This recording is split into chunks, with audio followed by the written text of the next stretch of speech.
Hi all, എല്ലാവർക്കും ആയിട്ടിൻ്റെ മറ്റൊരു സെക്ഷനിലേക്ക് സ്വാഗതം. അപ്പോൾ കഴിഞ്ഞ സെക്ഷനിൽ നമ്മൾ 2021 PYQs ആണ് ഡിസ്കസ് ചെയ്തത്.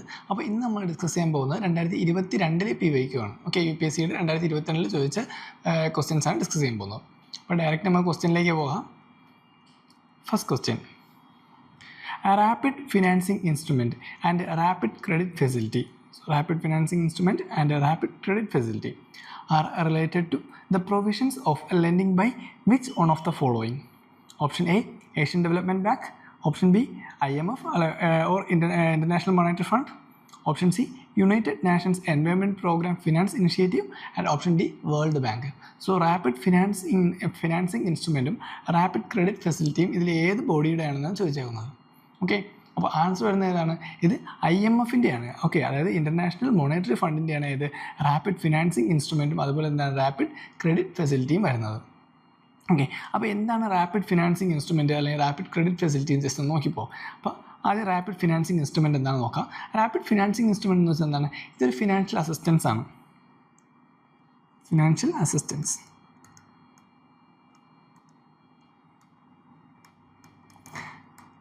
to all member countries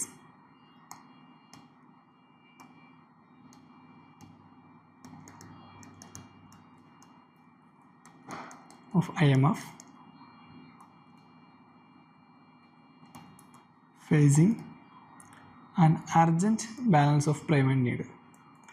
Urgent balance of payment need. So IMF-ലെ എല്ലാ മെമ്പർ കൺട്രീസിനും കൊടുക്കുന്ന ഒരു അവരെന്താണ് ഒരു urgent balance of payment need face ചെയ്യുമ്പോൾ IMF കൊടുക്കുന്ന ഒരു ഫിനാൻഷ്യൽ അസിസ്റ്റൻ്റ് ആണ് എന്തെന്ന് പറയുന്നത് റാപ്പിഡ് ഫിനാൻസിങ് ഇൻസ്ട്രുമെൻ്റ് എന്ന് പറയുന്നത്. സോ നെക്സ്റ്റ് പറയുന്നത് എന്താണ്? റാപ്പിഡ് ക്രെഡിറ്റ് ഫെസിലിറ്റി എന്താണെന്ന് നോക്കാം. Rapid credit facility, okay, RCF. ഇതും എന്താണ്? ഒരു ഫിനാൻഷ്യൽ അസിസ്റ്റൻ്റ് ആണ്, റാപ്പിഡ് ഫിനാൻഷ്യൽ അസിസ്റ്റൻ്റ് ആണ്. Okay,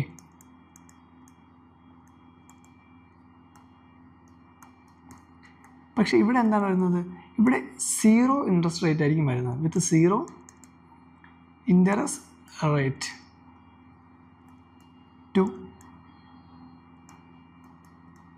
law income countries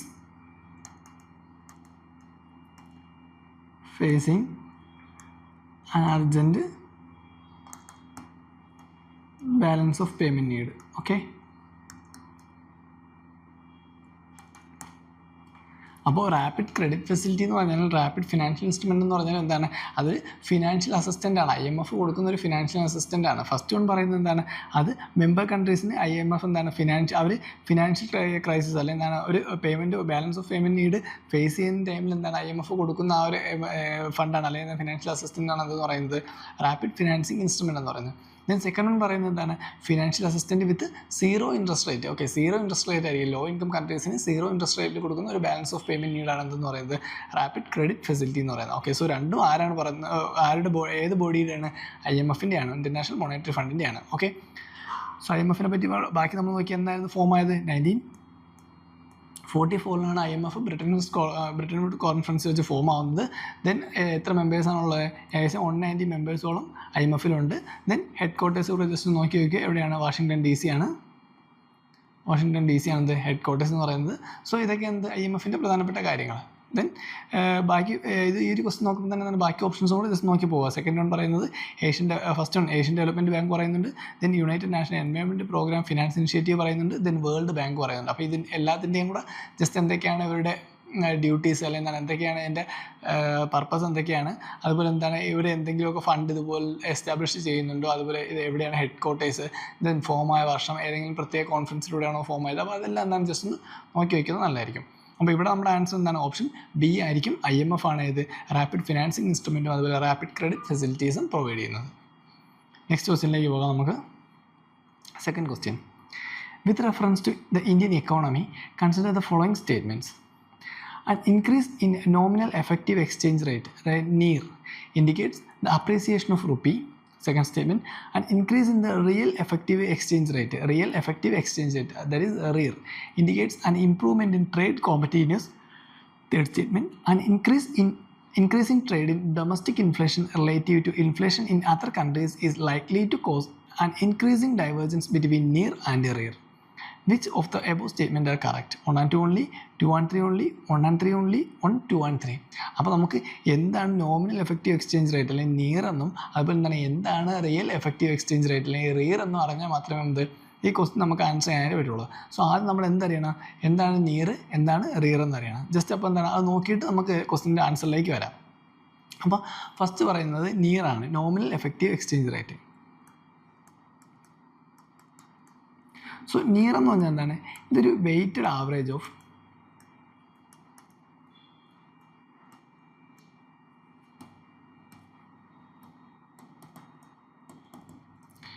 bilateral exchange rate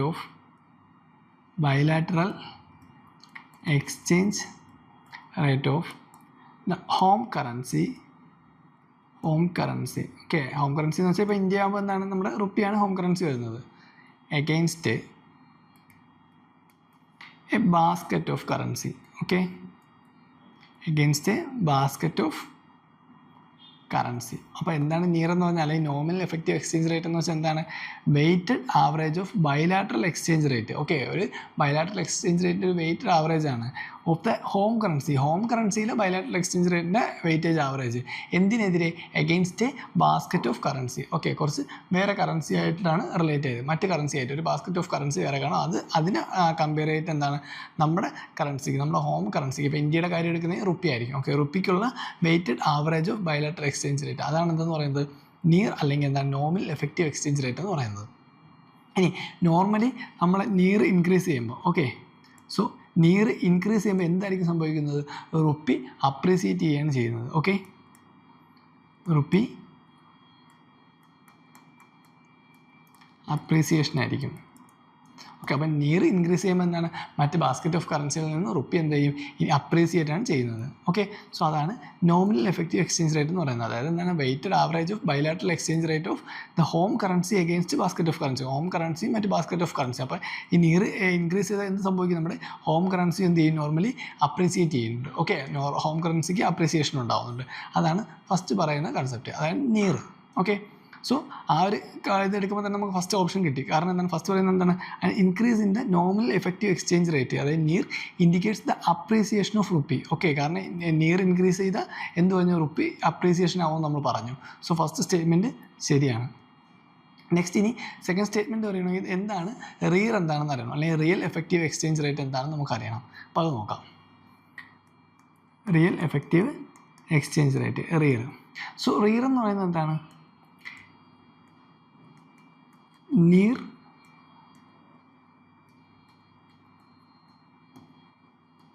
adjusted for inflation differentials between the home currency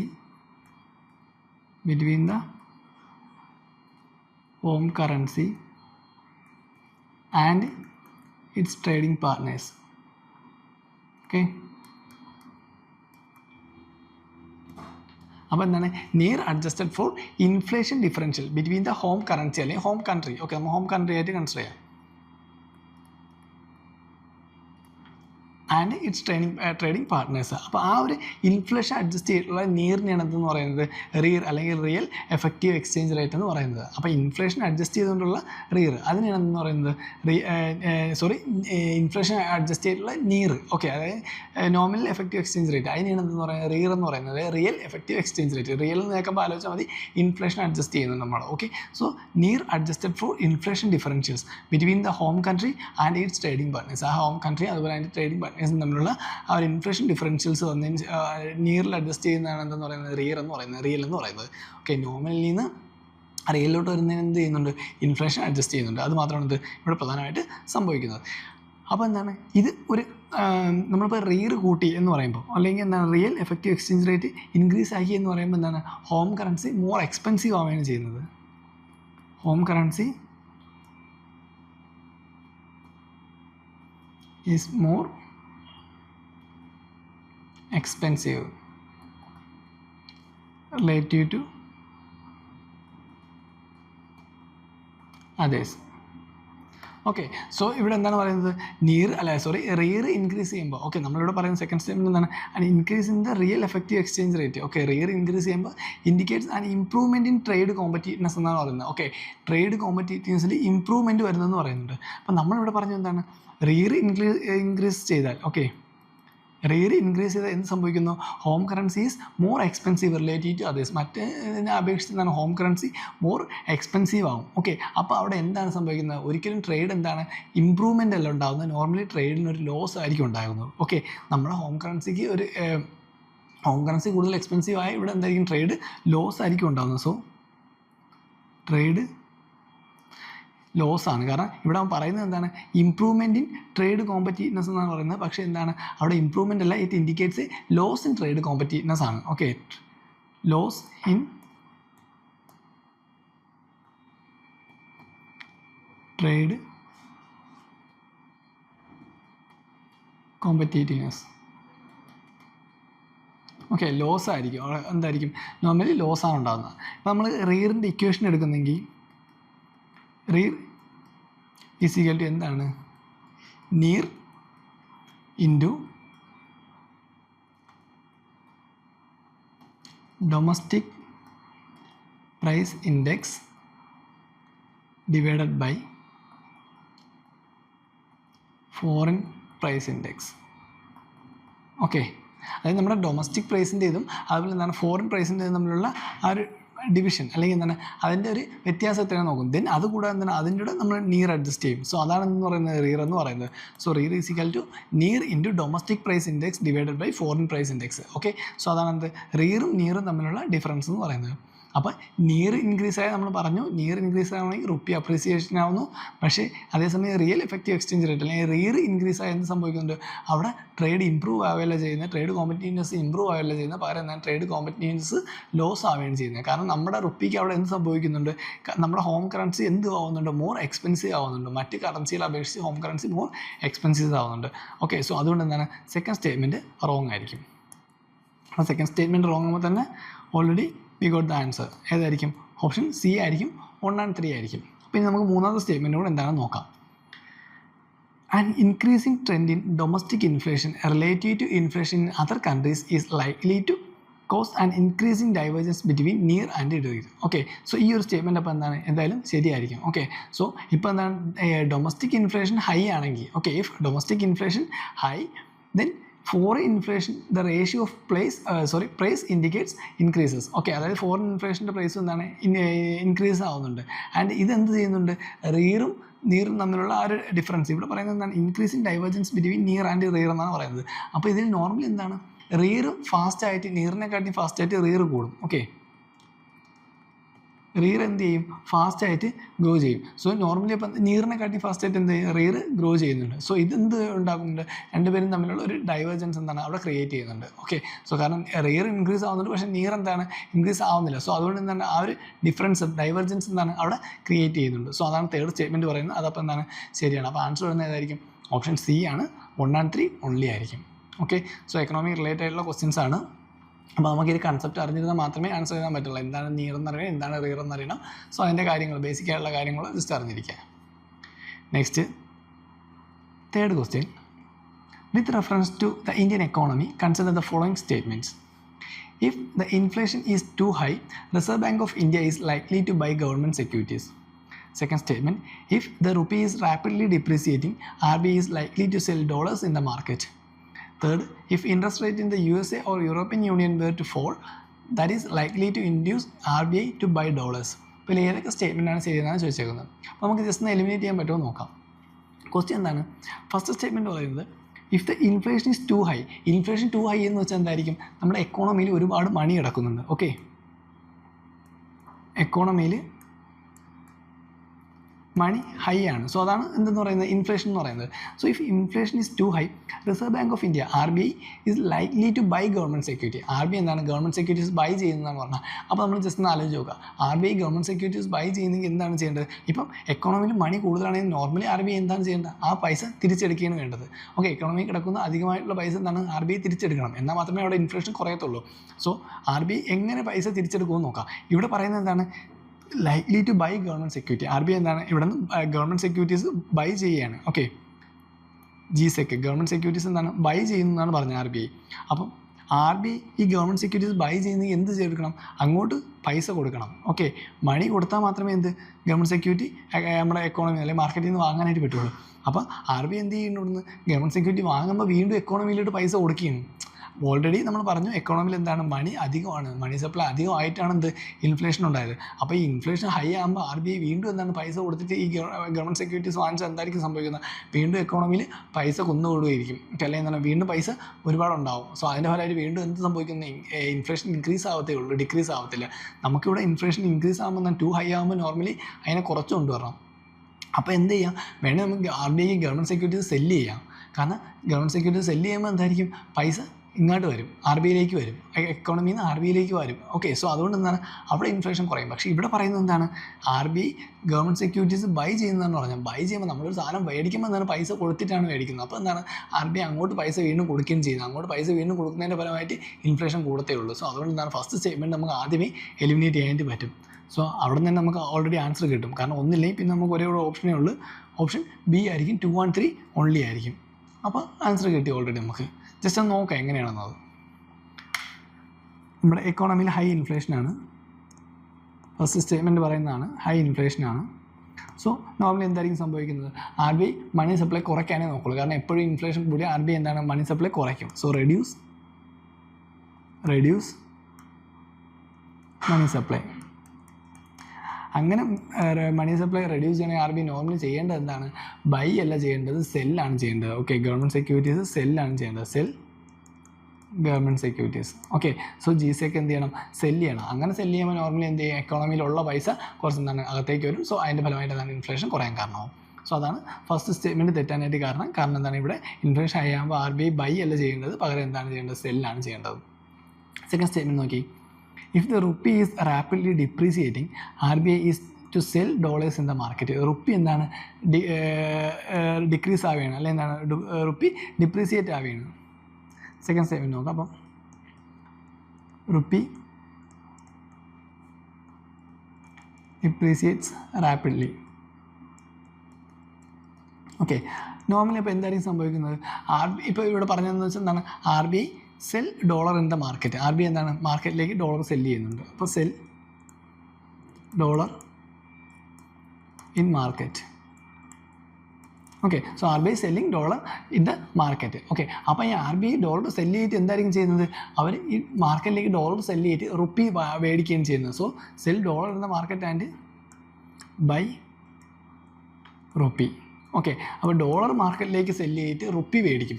അപ്പോൾ ഇവിടെ എന്തുണ്ടായി, റുപ്പിക്ക് ഒരു ഡിമാൻഡ് ഉണ്ടായി. ഓക്കെ, കാരണം നമുക്കിപ്പോൾ എന്താണ് RBIയുടെ കയ്യിൽ ഡോളർ കൊടുത്തിട്ട് എന്താണ് റുപ്പി മേടിക്കുമ്പോൾ എന്താണ് റുപ്പിക്ക് അവിടെ ഒരു ഡിമാൻഡ് ഉണ്ടാവുകയാണ്.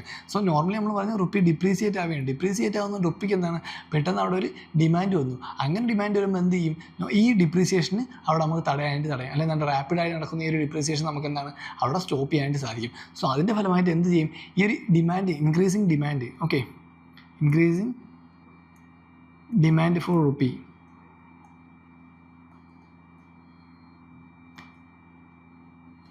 helps to stabilize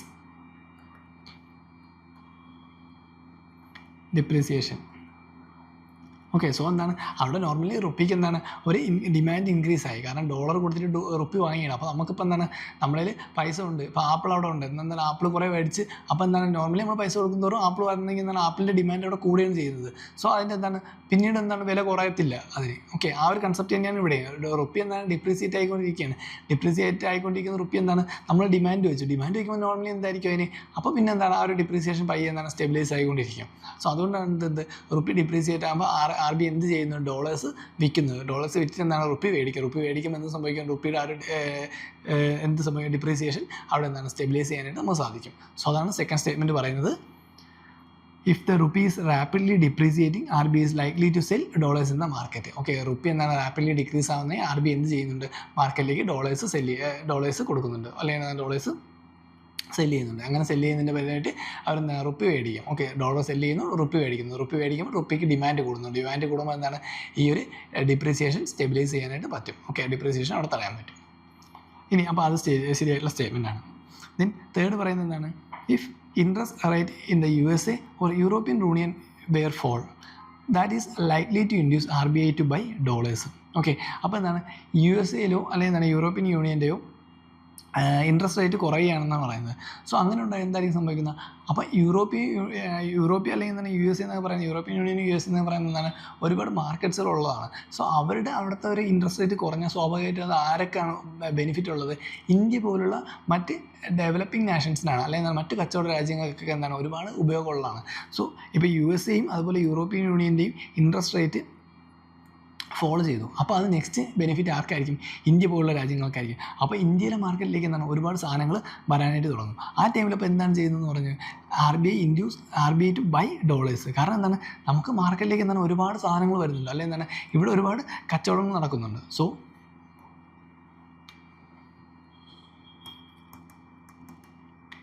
interest rate in USA and European Union falls. അതിൻ്റെ ഫലമായിട്ട് എന്താവും, India become more attractive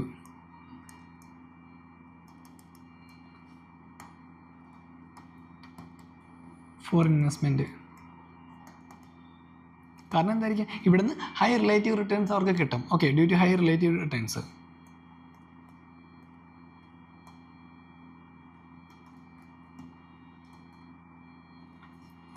so അതുകൊണ്ട് എന്താണ് ഇങ്ങോട്ട് ഒരു മാസീവ് ഇൻഫ്ലോ ഓഫ് ഡോളേഴ്സ് ഉണ്ടാവാൻ കാരണമാവും. So causes for a massive inflow of dollar into India. ആ സമയം RBI എന്തായിരിക്കും സംഭവിക്കുന്നത്, നോർമലി RBI എന്താണ് ഈ ഡോളേഴ്സൊക്കെ വാങ്ങും. കാരണം എന്താണ് ഇങ്ങനെ ഡോളേഴ്സ് നമ്മുടെ ഈ എക്കോണമിയിലേക്ക് വന്നുകൊണ്ടിരുന്ന സ്വാഭാവികമായിട്ട് എന്ത് ചെയ്യുന്നുണ്ട്, നമ്മൾ റുപ്പി അപ്രീസിയേറ്റ് ചെയ്യുകയുള്ളൂ. കാരണം എപ്പോഴും റുപ്പി എന്താണ് സ്റ്റെബിലൈസ് ചെയ്ത് വയ്ക്കുക. അതിന് ഒരുപാട് അപ്രീസിയേഷൻ ഉണ്ടാകാൻ പാടില്ല, ഒരുപാട് ഡിപ്രീസിയേഷൻ ഉണ്ടാവില്ല. അപ്പോൾ എന്താണ് ഈ ഡോളർ ഇങ്ങനെ വന്നുകൊണ്ടിരുന്നത് ഡോളറിൻ്റെ ആ ഒരു വാല്യൂ കുറയും. അപ്പോൾ റുപ്പിക്ക് എന്താണ് അവിടെ അപ്രീസിയേഷൻ ഉണ്ടാകും. ഡോളറിൻ്റെ വാല്യൂ കുറഞ്ഞിട്ട് റുപ്പിക്ക് അപ്രീസിയേഷൻ ഉണ്ടാകുമ്പോൾ നോർമലി എന്ത് സംഭവിക്കും, റുപ്പി നല്ലതായിട്ട് കയറി പോകും. ഓക്കെ, റുപ്പിക്ക് അപ്രീസിയേഷൻ ഉണ്ടാകും. അപ്പോൾ എന്താണ് ഡോളറിനെ സംബന്ധിച്ച് റുപ്പി അപ്രീസിയേറ്റ് ചെയ്യുമ്പോൾ എന്ത് സംഭവിക്കുന്നുണ്ട്, നമുക്കെപ്പോഴും എന്താണ് റുപ്പി സ്റ്റെബിലൈസ് ചെയ്ത് വയ്ക്കുക. അതായത് ഒരുപാട് ഡിപ്രീസിയേഷനും ആവില്ല, എന്താണ് ഒരുപാട് അപ്രീസിയേഷനും ആവില്ല. അപ്പോൾ RBI എന്ത് സംഭവിക്കുന്നു, RBI എന്ത് ചെയ്യുന്നുണ്ട്, ഈ ഒരു അപ്രീസിയേഷൻ പ്രിവെൻറ്റ് ചെയ്യാനായിട്ട് എന്ത് സംഭവിക്കും, ഒരു റിസർവ് ഉണ്ടാക്കും. ഈ ഡോളർ എന്ത് ചെയ്യും, റിസർവ് ആക്കി വയ്ക്കും. ഓക്കെ, സോ അതാണ് ഇവിടെ പറയുന്നത് RBI that is likely to induce RBI to buy dollars. RBI എന്താണ് ഈ ഡോളേഴ്സ് ബൈ ചെയ്യും. ഓക്കെ, അപ്പോൾ ഒരുപാട് ബൈ ചെയ്യാനും പറ്റത്തില്ല. കാരണം എന്താണ് ഒരുപാട് നമ്മൾ RBI ഡോളേഴ്സ് ബൈ ചെയ്ത് നമ്മളെന്താണ് റുപ്പി എക്കോണമിയിലോട്ട് ഇട്ടുകൊണ്ടിരിക്കുകയാണ്. ഓക്കെ, സോ അതുകൊണ്ട് എന്താണ് ഇത് എന്നിട്ട് ഒരു റിസർവ് ആയിട്ട് ക്രിയേറ്റ് ചെയ്യും. സോ നമ്മൾ ജസ്റ്റ് മുകളിലായിട്ട് എഴുതാം, ഇവിടെ ആയിട്ട് എഴുതാം RBI likely to buy dollars to prevent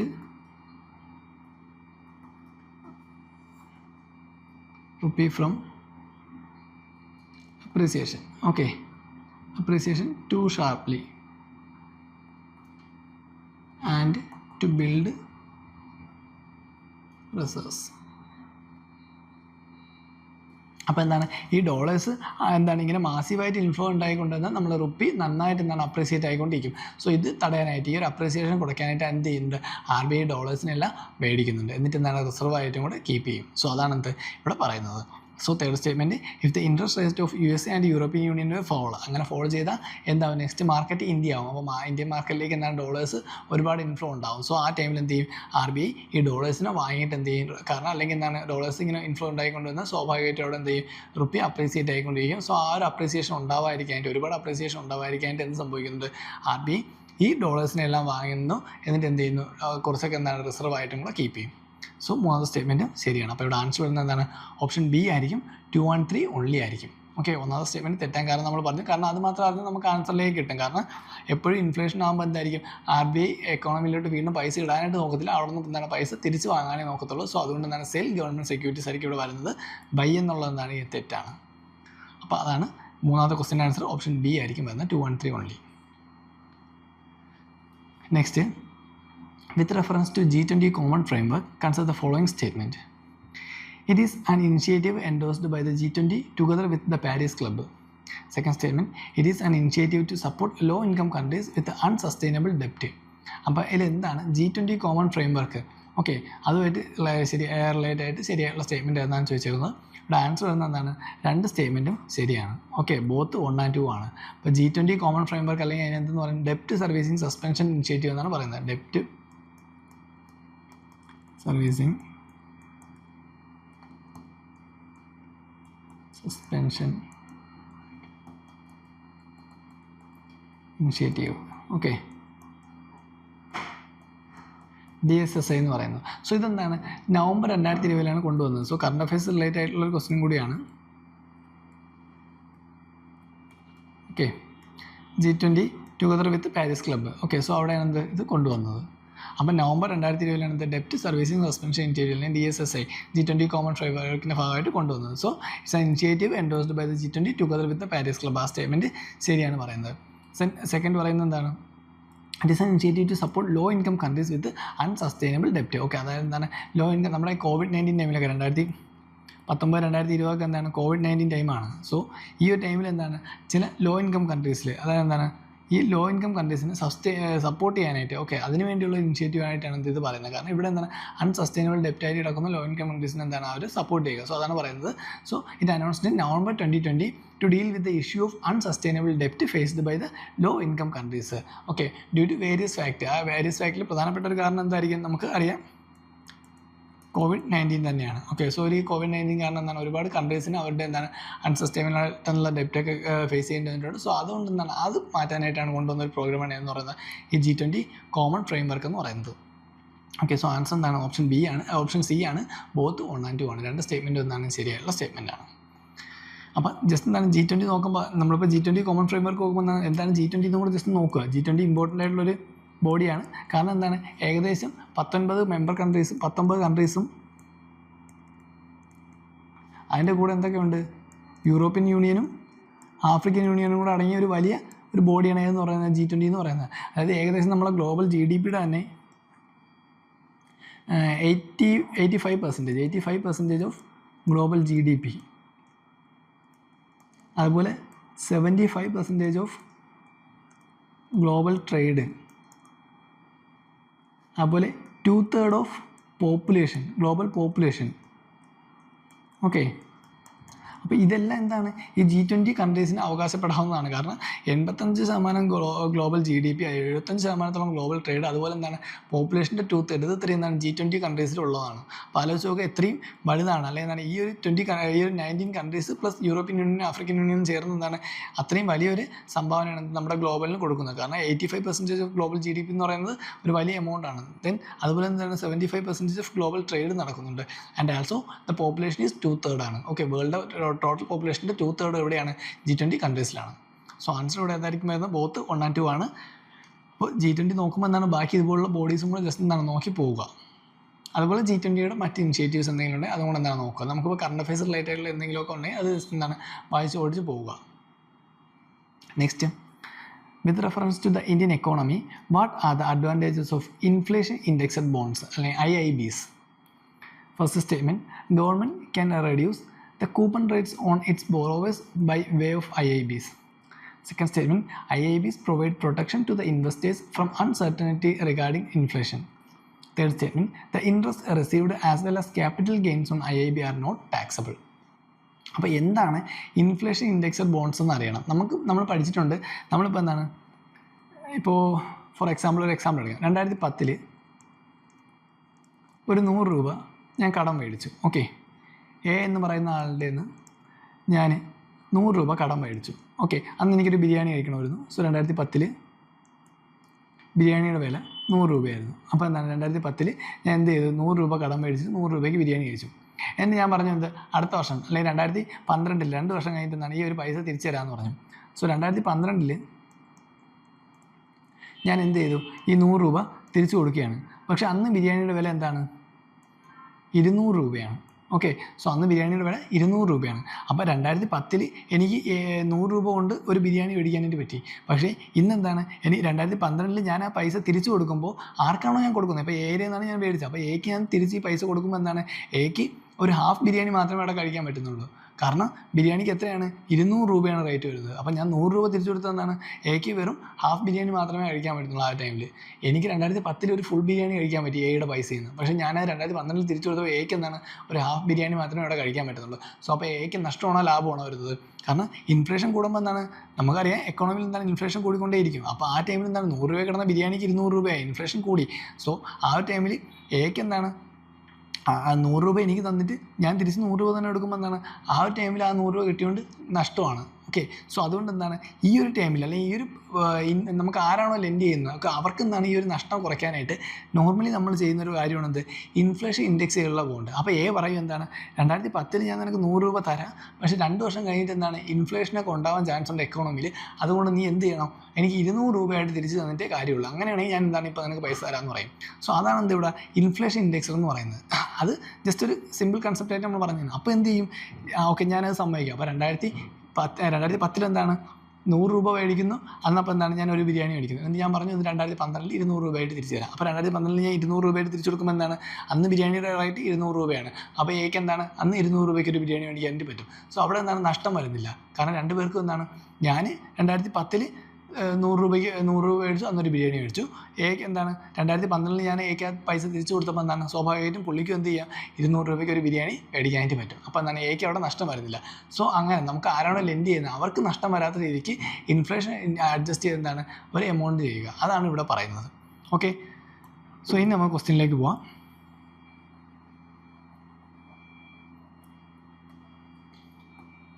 government can reduce the coupon rates on its borrowing by way of IAB. അപ്പോൾ എന്താണ് ഇൻഫ്ലേഷൻ ഇൻഡെക്സ് ബോണ്ടിൽ എന്താണ് ഗവൺമെൻറ്റിന്, അപ്പോൾ ആദ്യം എന്താണ് ഇൻഫ്ലേഷൻ ഇൻഡെക്സ് ബോണ്ടിന് ജസ്റ്റ് ഒരു ഇത് പറയാം, നമുക്ക് ഒരു ഡെഫിനിഷൻ എഴുതാം. It provides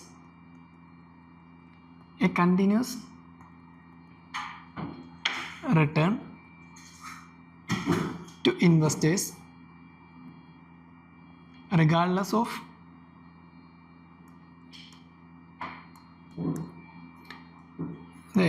regardless of the amount of inflation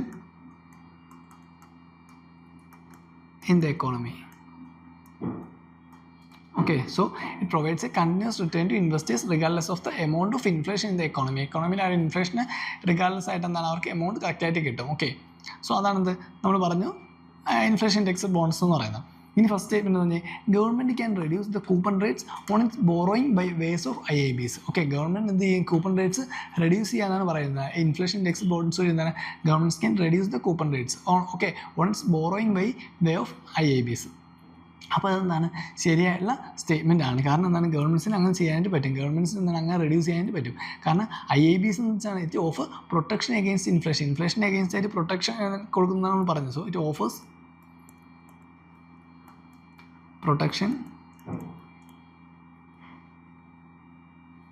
against inflation. Okay, so അതുകൊണ്ട് എന്താണ് ഈ ഇൻവെസ്റ്റേഴ്സ് ആരാണ് ഇൻവെസ്റ്റ് ചെയ്യുന്നത് അവരെന്ത് ചെയ്യുന്നുണ്ട്, നോർമലി എന്തായിരിക്കും ഒരു ചെറിയ എമൗണ്ടിന് അല്ലെങ്കിൽ ഞാൻ ചെറിയ കൂപ്പൺ റേറ്റിനായിരിക്കും എന്ത് ഇത് ബോറോ ചെയ്യുന്നത്. സ്വാഭാവികമായിട്ടും എന്താണ് അവർ അക്സെപ്റ്റ് ചെയ്യണം, കാരണം they often willing to accept a lower real coupon rate. Okay, ആ ഒരു ഇൻവെസ്റ്റേഴ്സ് എന്താണ് ഈ ലോവർ റിയൽ കൂപ്പൺ റേറ്റിന് lower real coupon rate. Okay, so അതെന്താണ് നോമിനൽ റേറ്റ്സിനെ കാട്ടിയും അല്ലെങ്കിൽ ട്രഡീഷണലി ഫിക്സഡ് ആയിട്ടുള്ള റേറ്റിനെ കാട്ടി എന്താണ് ഒരു ലോവർ റിയൽ കൂപ്പൺ റേറ്റിൽ എന്താണ് അവർ ഇത് ബോറോ ചെയ്യണം, അതിന് വേണ്ടി എന്താണ് അവർ അക്സെപ്റ്റ് ചെയ്യണം. സോ അതാണ് ഫസ്റ്റ് സ്റ്റേറ്റ്മെൻറ്റ് പറയുന്നത്. സെക്കൻഡ് പറയുന്നത് എന്താണ് IABs provide protection to the investors from uncertainty regarding inflation. അത് നമ്മൾ ഓൾറെഡി ഇപ്പോൾ പറഞ്ഞ കാര്യമാണ്. കാരണം എന്താണ് IABs കാരണം എന്താണ് ഇൻവെസ്റ്റേഴ്സിന് ഒരു അൺസർട്ടനിറ്റി ഉണ്ടാകാൻ പാടില്ല. സോ അതുകൊണ്ടാണ് എന്താ ആ ഒരു കാര്യം ചെയ്യുന്നത് തന്നെ. അപ്പോൾ മെയിനായിട്ടുള്ള ഇത് തന്നെ എന്താണ് അതാണ്. അപ്പോൾ രണ്ടാമത്തെ സ്റ്റേറ്റ്മെൻറ്റും ശരിയാണ് പറയുന്നത്. മൂന്നാമത് പറയുന്നത് the interest received as well as capital gains on IABs are non taxable എന്നാണ് പറയുന്നത്. പക്ഷേ എന്താണ് അങ്ങനെയല്ല. കാരണം എന്താണ് in India the interest and incomes okay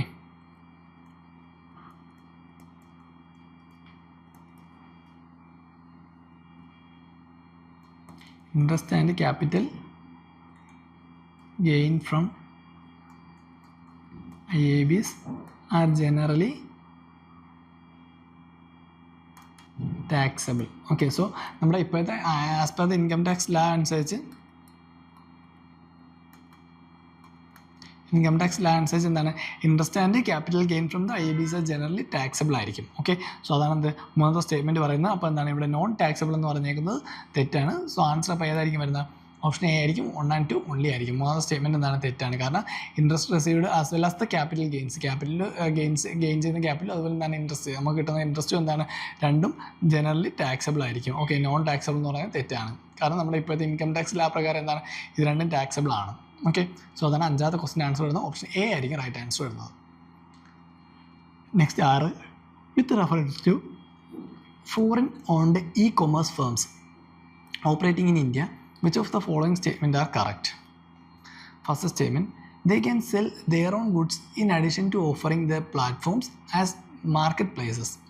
Second statement, the degree to which they can own big sellers on their platform is limited. അപ്പോൾ ഇതിൽ ഏതൊക്കെ സ്റ്റേറ്റ്മെൻ്റ് ആണ് ശരിയെന്നാണ് ചോദിച്ചേക്കുന്നത്. അപ്പോൾ നമുക്കറിയണം ഫോറിൻ ഓൺഡ് e-commerce firms ആണ്, അതും ഇന്ത്യയിൽ ഓപ്പറേറ്റ് ചെയ്യുന്നു. സോ അവരെ സംബന്ധിച്ച് ഏതൊക്കെ സ്റ്റേറ്റ്മെൻറ്റ് ശരിയെന്നാണ് ചോദിച്ചാൽ ഫസ്റ്റ് സ്റ്റേറ്റ്മെൻറ്റ് എന്താണ്? They can sell their own goods in addition to offering their platform as market places. Okay, അവരുടെ പ്ലാറ്റ്ഫോം തന്നെ എന്താണ് മാർക്കറ്റ് പ്ലേസ് ആയിട്ട് യൂസ് ചെയ്യാനാണ് പറഞ്ഞേക്കുന്നത്. സോ ഇതെന്താണ് സ്ട്രിക്ട്ലി പ്രൊഹിബിറ്റഡ് ആണ് ഇന്ത്യയിൽ. So is strictly prohibited. Okay, ഇത് നമ്മളെന്താണ് ഇൻവെൻ്ററി ബേസ്ഡ് മോഡൽ എന്നാണ് പറയുന്നത്. Inventory based model. Okay, so ഇത് ഇൻവെൻ്ററി ബേസ്ഡ് മോഡൽ എന്താണ് ഇന്ത്യയിൽ സ്ട്രിക്ട്ലി പ്രൊഹിബിറ്റഡ് ആണ്. കാരണം എന്താണ് ഇൻവെൻ്ററി ബേസ്ഡ് മോഡൽ എന്ന് വെച്ചാൽ they cannot sell their own goods directly to consumers. Okay, can't sell their own goods directly to consumers on their platform. ഓക്കെ, so ഇതെന്താണ് ഇന്ത്യയിൽ പ്രൊഹിബിറ്റഡ് ആണ്, അല്ലെങ്കിൽ എന്താണ് സ്ട്രിക്ട്ലി പ്രൊഹിബിറ്റഡ് എന്നാണ് പറഞ്ഞേക്കുന്നത്. സോ ഈ ഒരു മോഡലാണെന്ന് ഈ ഒരു മോഡൽ പറയുന്നത് ഇൻവെൻ്ററി ബേസ്ഡ് മോഡൽ എന്നാണ് പറയുന്നത്. Okay, so foreign fund e-commerce entities എന്താണ് ഇന്ത്യയിൽ ഓപ്പറേറ്റ് ചെയ്യുന്നത് മാർക്കറ്റ് പ്ലേസ് മോഡലാണ്. ഓക്കെ, ഇവിടെ പറയുന്നത് ഇൻവെൻ്ററി ബേസ്ഡ് മോഡലാണ് പറയുന്നത്. നോർമലി അവരെ ഓപ്പറേറ്റ് ചെയ്യേണ്ടത് ഏതാണ്? മാർക്കറ്റ് പ്ലേസ് മോഡലിലാണെന്ത് അവർ ഓപ്പറേറ്റ് ചെയ്യേണ്ടത്. So foreign entities. So foreign entities എന്താണ് മാർക്കറ്റ് പ്ലേസ് മോഡലിലാണെന്ത് ഇവിടെ വർക്ക് ചെയ്യേണ്ടത്. പക്ഷേ ഇവിടെ പറയുന്നത് എന്താണ് ഇൻവെൻ്ററി ബേസ്ഡ് മോഡലാണ് പറയുന്നത്. അതിലാണ് എന്ത് പറയുന്നത് sell their own goods directly to consumers on the platform എന്ന് പറയുന്നത്. അതാണ് എന്ത് ഇൻവെൻ്ററി ബേസ്ഡ് മോഡൽ പറയുന്നത്. പക്ഷേ അതെന്താണ് സ്ട്രിക്ട്ലി പ്രൊഹിബിറ്റഡ് ആണ്. സോ എന്താണ് ഫസ്റ്റ് സ്റ്റേറ്റ്മെൻറ്റ് റോങ് ആണ്. അപ്പോൾ they can sell their own goods in addition to offering the platform as market place എന്ന് പറയുന്നത് തെറ്റാണ്. കാരണം എന്താണ് ഇവിടെ നമുക്ക് മാർക്കറ്റ് പ്ലേസ് മോഡലാണ് പറയുന്നത്. ഇവിടെ ഇവരെന്താണ് പറയുന്നത് ഇൻവെൻ്ററി ബേസ്ഡ് മോഡലിനെ പറ്റി പറയുന്നത്. കാരണം സ്ട്രിക്ട്ലി പ്രൊഹിബിറ്റഡ് ആണ് ഇന്ത്യയിൽ അത്. Second statement, the degree to which they can own big seller on their platform is limited എന്നാണ് പറയുന്നത്. പക്ഷേ എന്താണ് as per the e-commerce rule 2022 e-commerce rule 2022, every marketplace e-commerce entity shall ensure that none of its related parties or associates അവരെന്ത് ചെയ്യാൻ enlisted to sellers directly എന്നാണ് പറയുന്നത്. കാരണം എന്താണ് ഈ e-commerce റൂൾ 2022 പ്രകാരം ഓക്കെ അവിടെ വെച്ച് എന്താണ് ഒരിക്കലും മാർക്കറ്റ് പ്ലേസ് വെച്ച് എന്താണ് ഫസ്റ്റ് സ്റ്റെപ്പിൻ്റെ കാര്യം പറയുന്നത് അവിടെ എന്താണ് നേരിട്ട് അല്ലെങ്കിൽ they can sell their own goods in addition to offering the platform as market places. അതാണത് e-commerce റൂൾ 2022 പറയുന്നതാണ് ഇത്. ഓക്കെ, സോ ഇതെന്താണ് പ്രൊഹിബിറ്റഡ് ആണെന്ന് നമ്മൾ പറഞ്ഞു ഓൾറെഡി. സോ സ്ട്രിക്ട്ലി പ്രൊഹിബിറ്റഡ് ആണ് ഇൻവെൻ്ററി ബേസ്ഡ് മോഡൽ എന്ന് പറഞ്ഞു. ഇനി സെക്കൻഡ് പറയുന്നത് എന്താണ് the degree to which they can own big sellers on the platform is limited എന്നാണ് പറയുന്നത്. ഓക്കെ, ഈ ലിമിറ്റഡ് എന്നാണ് പറയുന്നത്. പക്ഷേ എന്താണ് ഇവിടെ ലിമിറ്റഡ് അല്ല, അത് 0 ആണ്. ഓക്കെ, നോട്ട് ലിമിറ്റഡ് ആണ്, അത് 0 ആണ് പറയുന്നത്.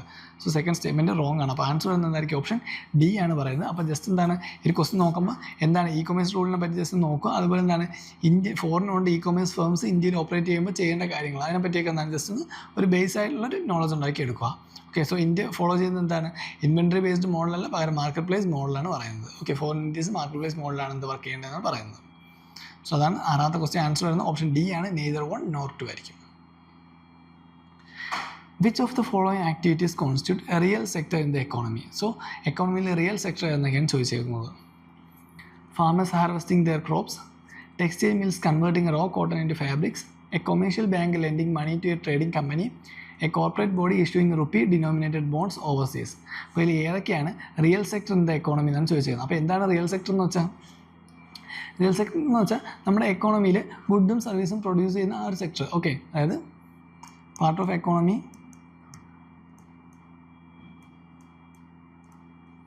that produces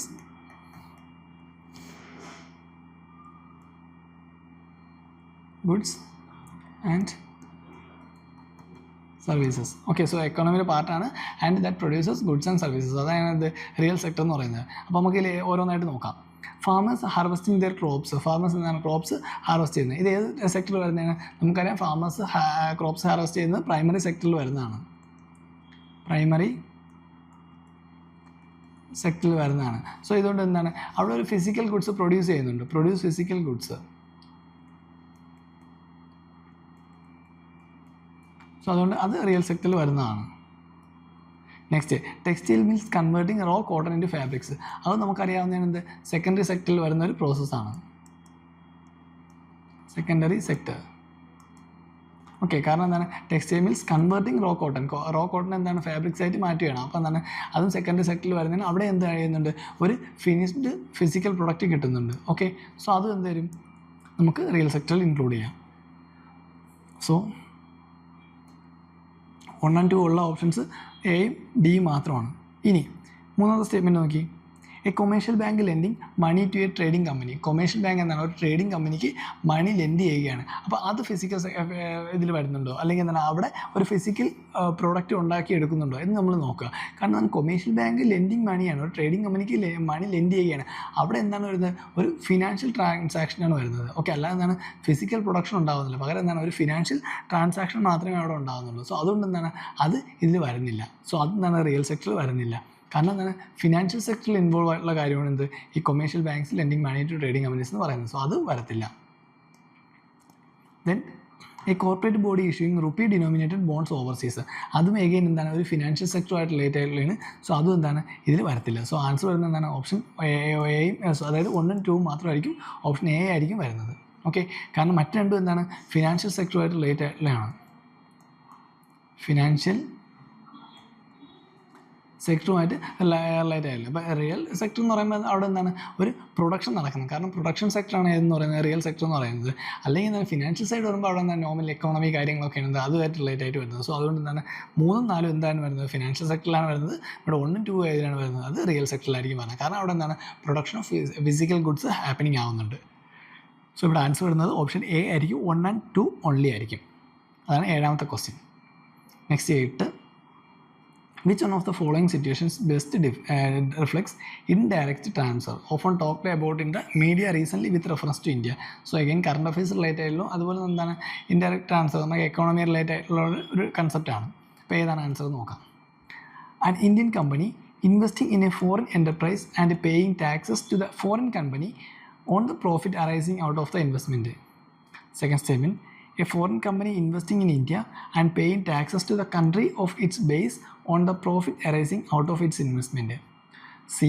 An Indian company purchases tangible assets in the foreign country and sells such assets after their value increases and transfers the proceeds to India. Last statement, a foreign company transfers shares and such shares derive their substantial value from assets located in India. അപ്പോൾ answer വരുന്നത് എന്താണ് option D ആണ്. കാരണം എന്താണ് ഇത് നമ്മൾ current അഫയേഴ്സും relate ആയിട്ടുള്ളതാണ്. എന്താണ് ഇൻഡയറക്റ്റ് ട്രാൻസ്ഫർ എന്നുള്ള ഒരു സ്റ്റേറ്റ്മെൻറ്റ് പഠിച്ചാൽ മാത്രമേ നമുക്ക് എഴുതാൻ പറ്റുള്ളൂ. എന്താണ് പറയുന്നത് a foreign company transfers shares and such shares ആ ഷെയർസ് എന്ത് ചെയ്യുന്നുണ്ട് derive their substantial value from assets located in India. ഇന്ത്യയിൽ ലൊക്കേറ്റ് ചെയ്യുന്ന അസറ്റ്സിൽ നിന്നായിരിക്കും എന്ത് അതിൻ്റെ സബ്സ്റ്റാൻഷ്യൽ വാല്യൂ ഡിറൈവ് ആവുന്നത്. Okay, so it derives their substantial value from assets located in India. So അതാണ് എന്ത് ഇൻഡയറക്റ്റ് ട്രാൻസ്ഫറിൻ്റെ ഡെഫിനിഷൻ പറയുന്നത്. അപ്പോൾ ആൻസർ വരുന്നതാണ് ഓപ്ഷൻ ഡി ആണ് ആൻസർ വരുന്നത്, കറക്റ്റ് ആൻസർ വരുന്നത്. Next, with reference to expenditure made by an organisation or a company which of the following statements are correct? Acquiring new technology is capital expenditure. Second statement, debt financing is considered capital expenditure while equity financing is considered revenue expenditure. Okay, so ഇതിൽ ഏതൊക്കെ സ്റ്റേറ്റ്മെൻറ്റാണ് ശരിയെന്നാണ് ചോദിച്ചേക്കുന്നത്. First statement നോക്കി, acquiring new technology is capital expenditure എന്നാണ് പറയുന്നത്. Okay, new technology എന്ന് പറയുന്നത് capital expenditure എന്ന് പറയുന്നത്.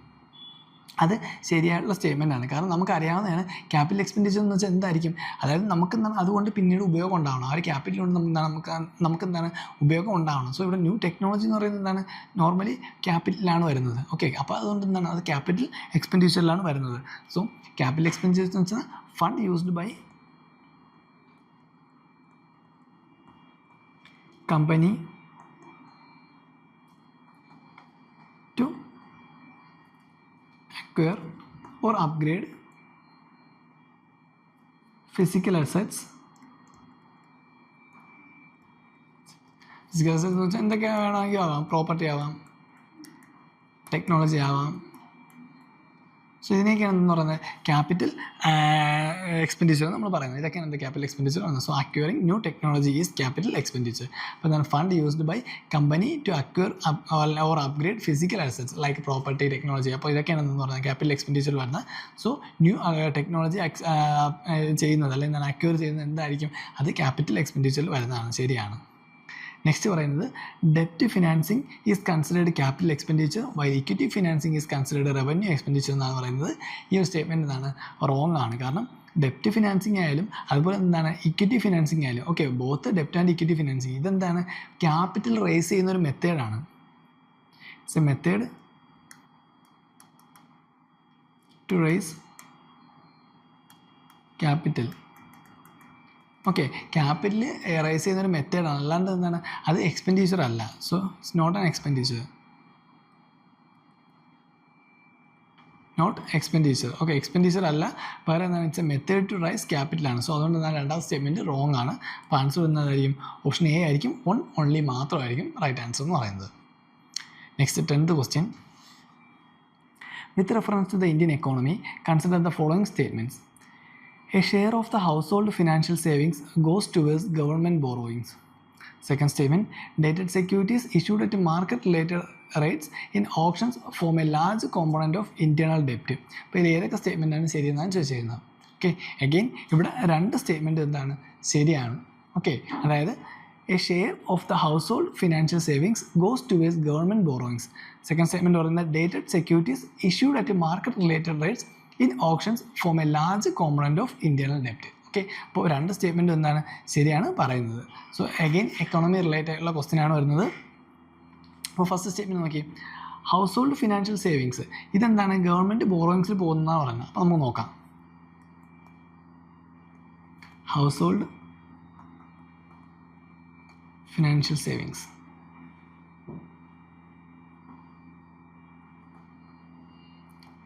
സോ ഇതെന്താണ്, ഇതിൻ്റെ എക്സാമ്പിൾ വരുന്നത് public provident fund,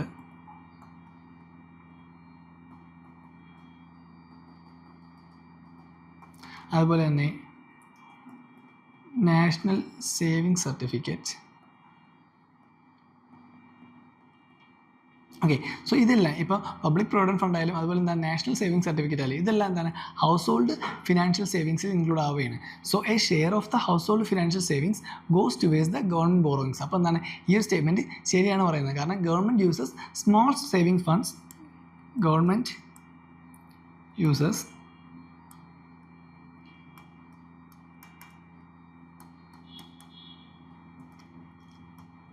small savings funds to help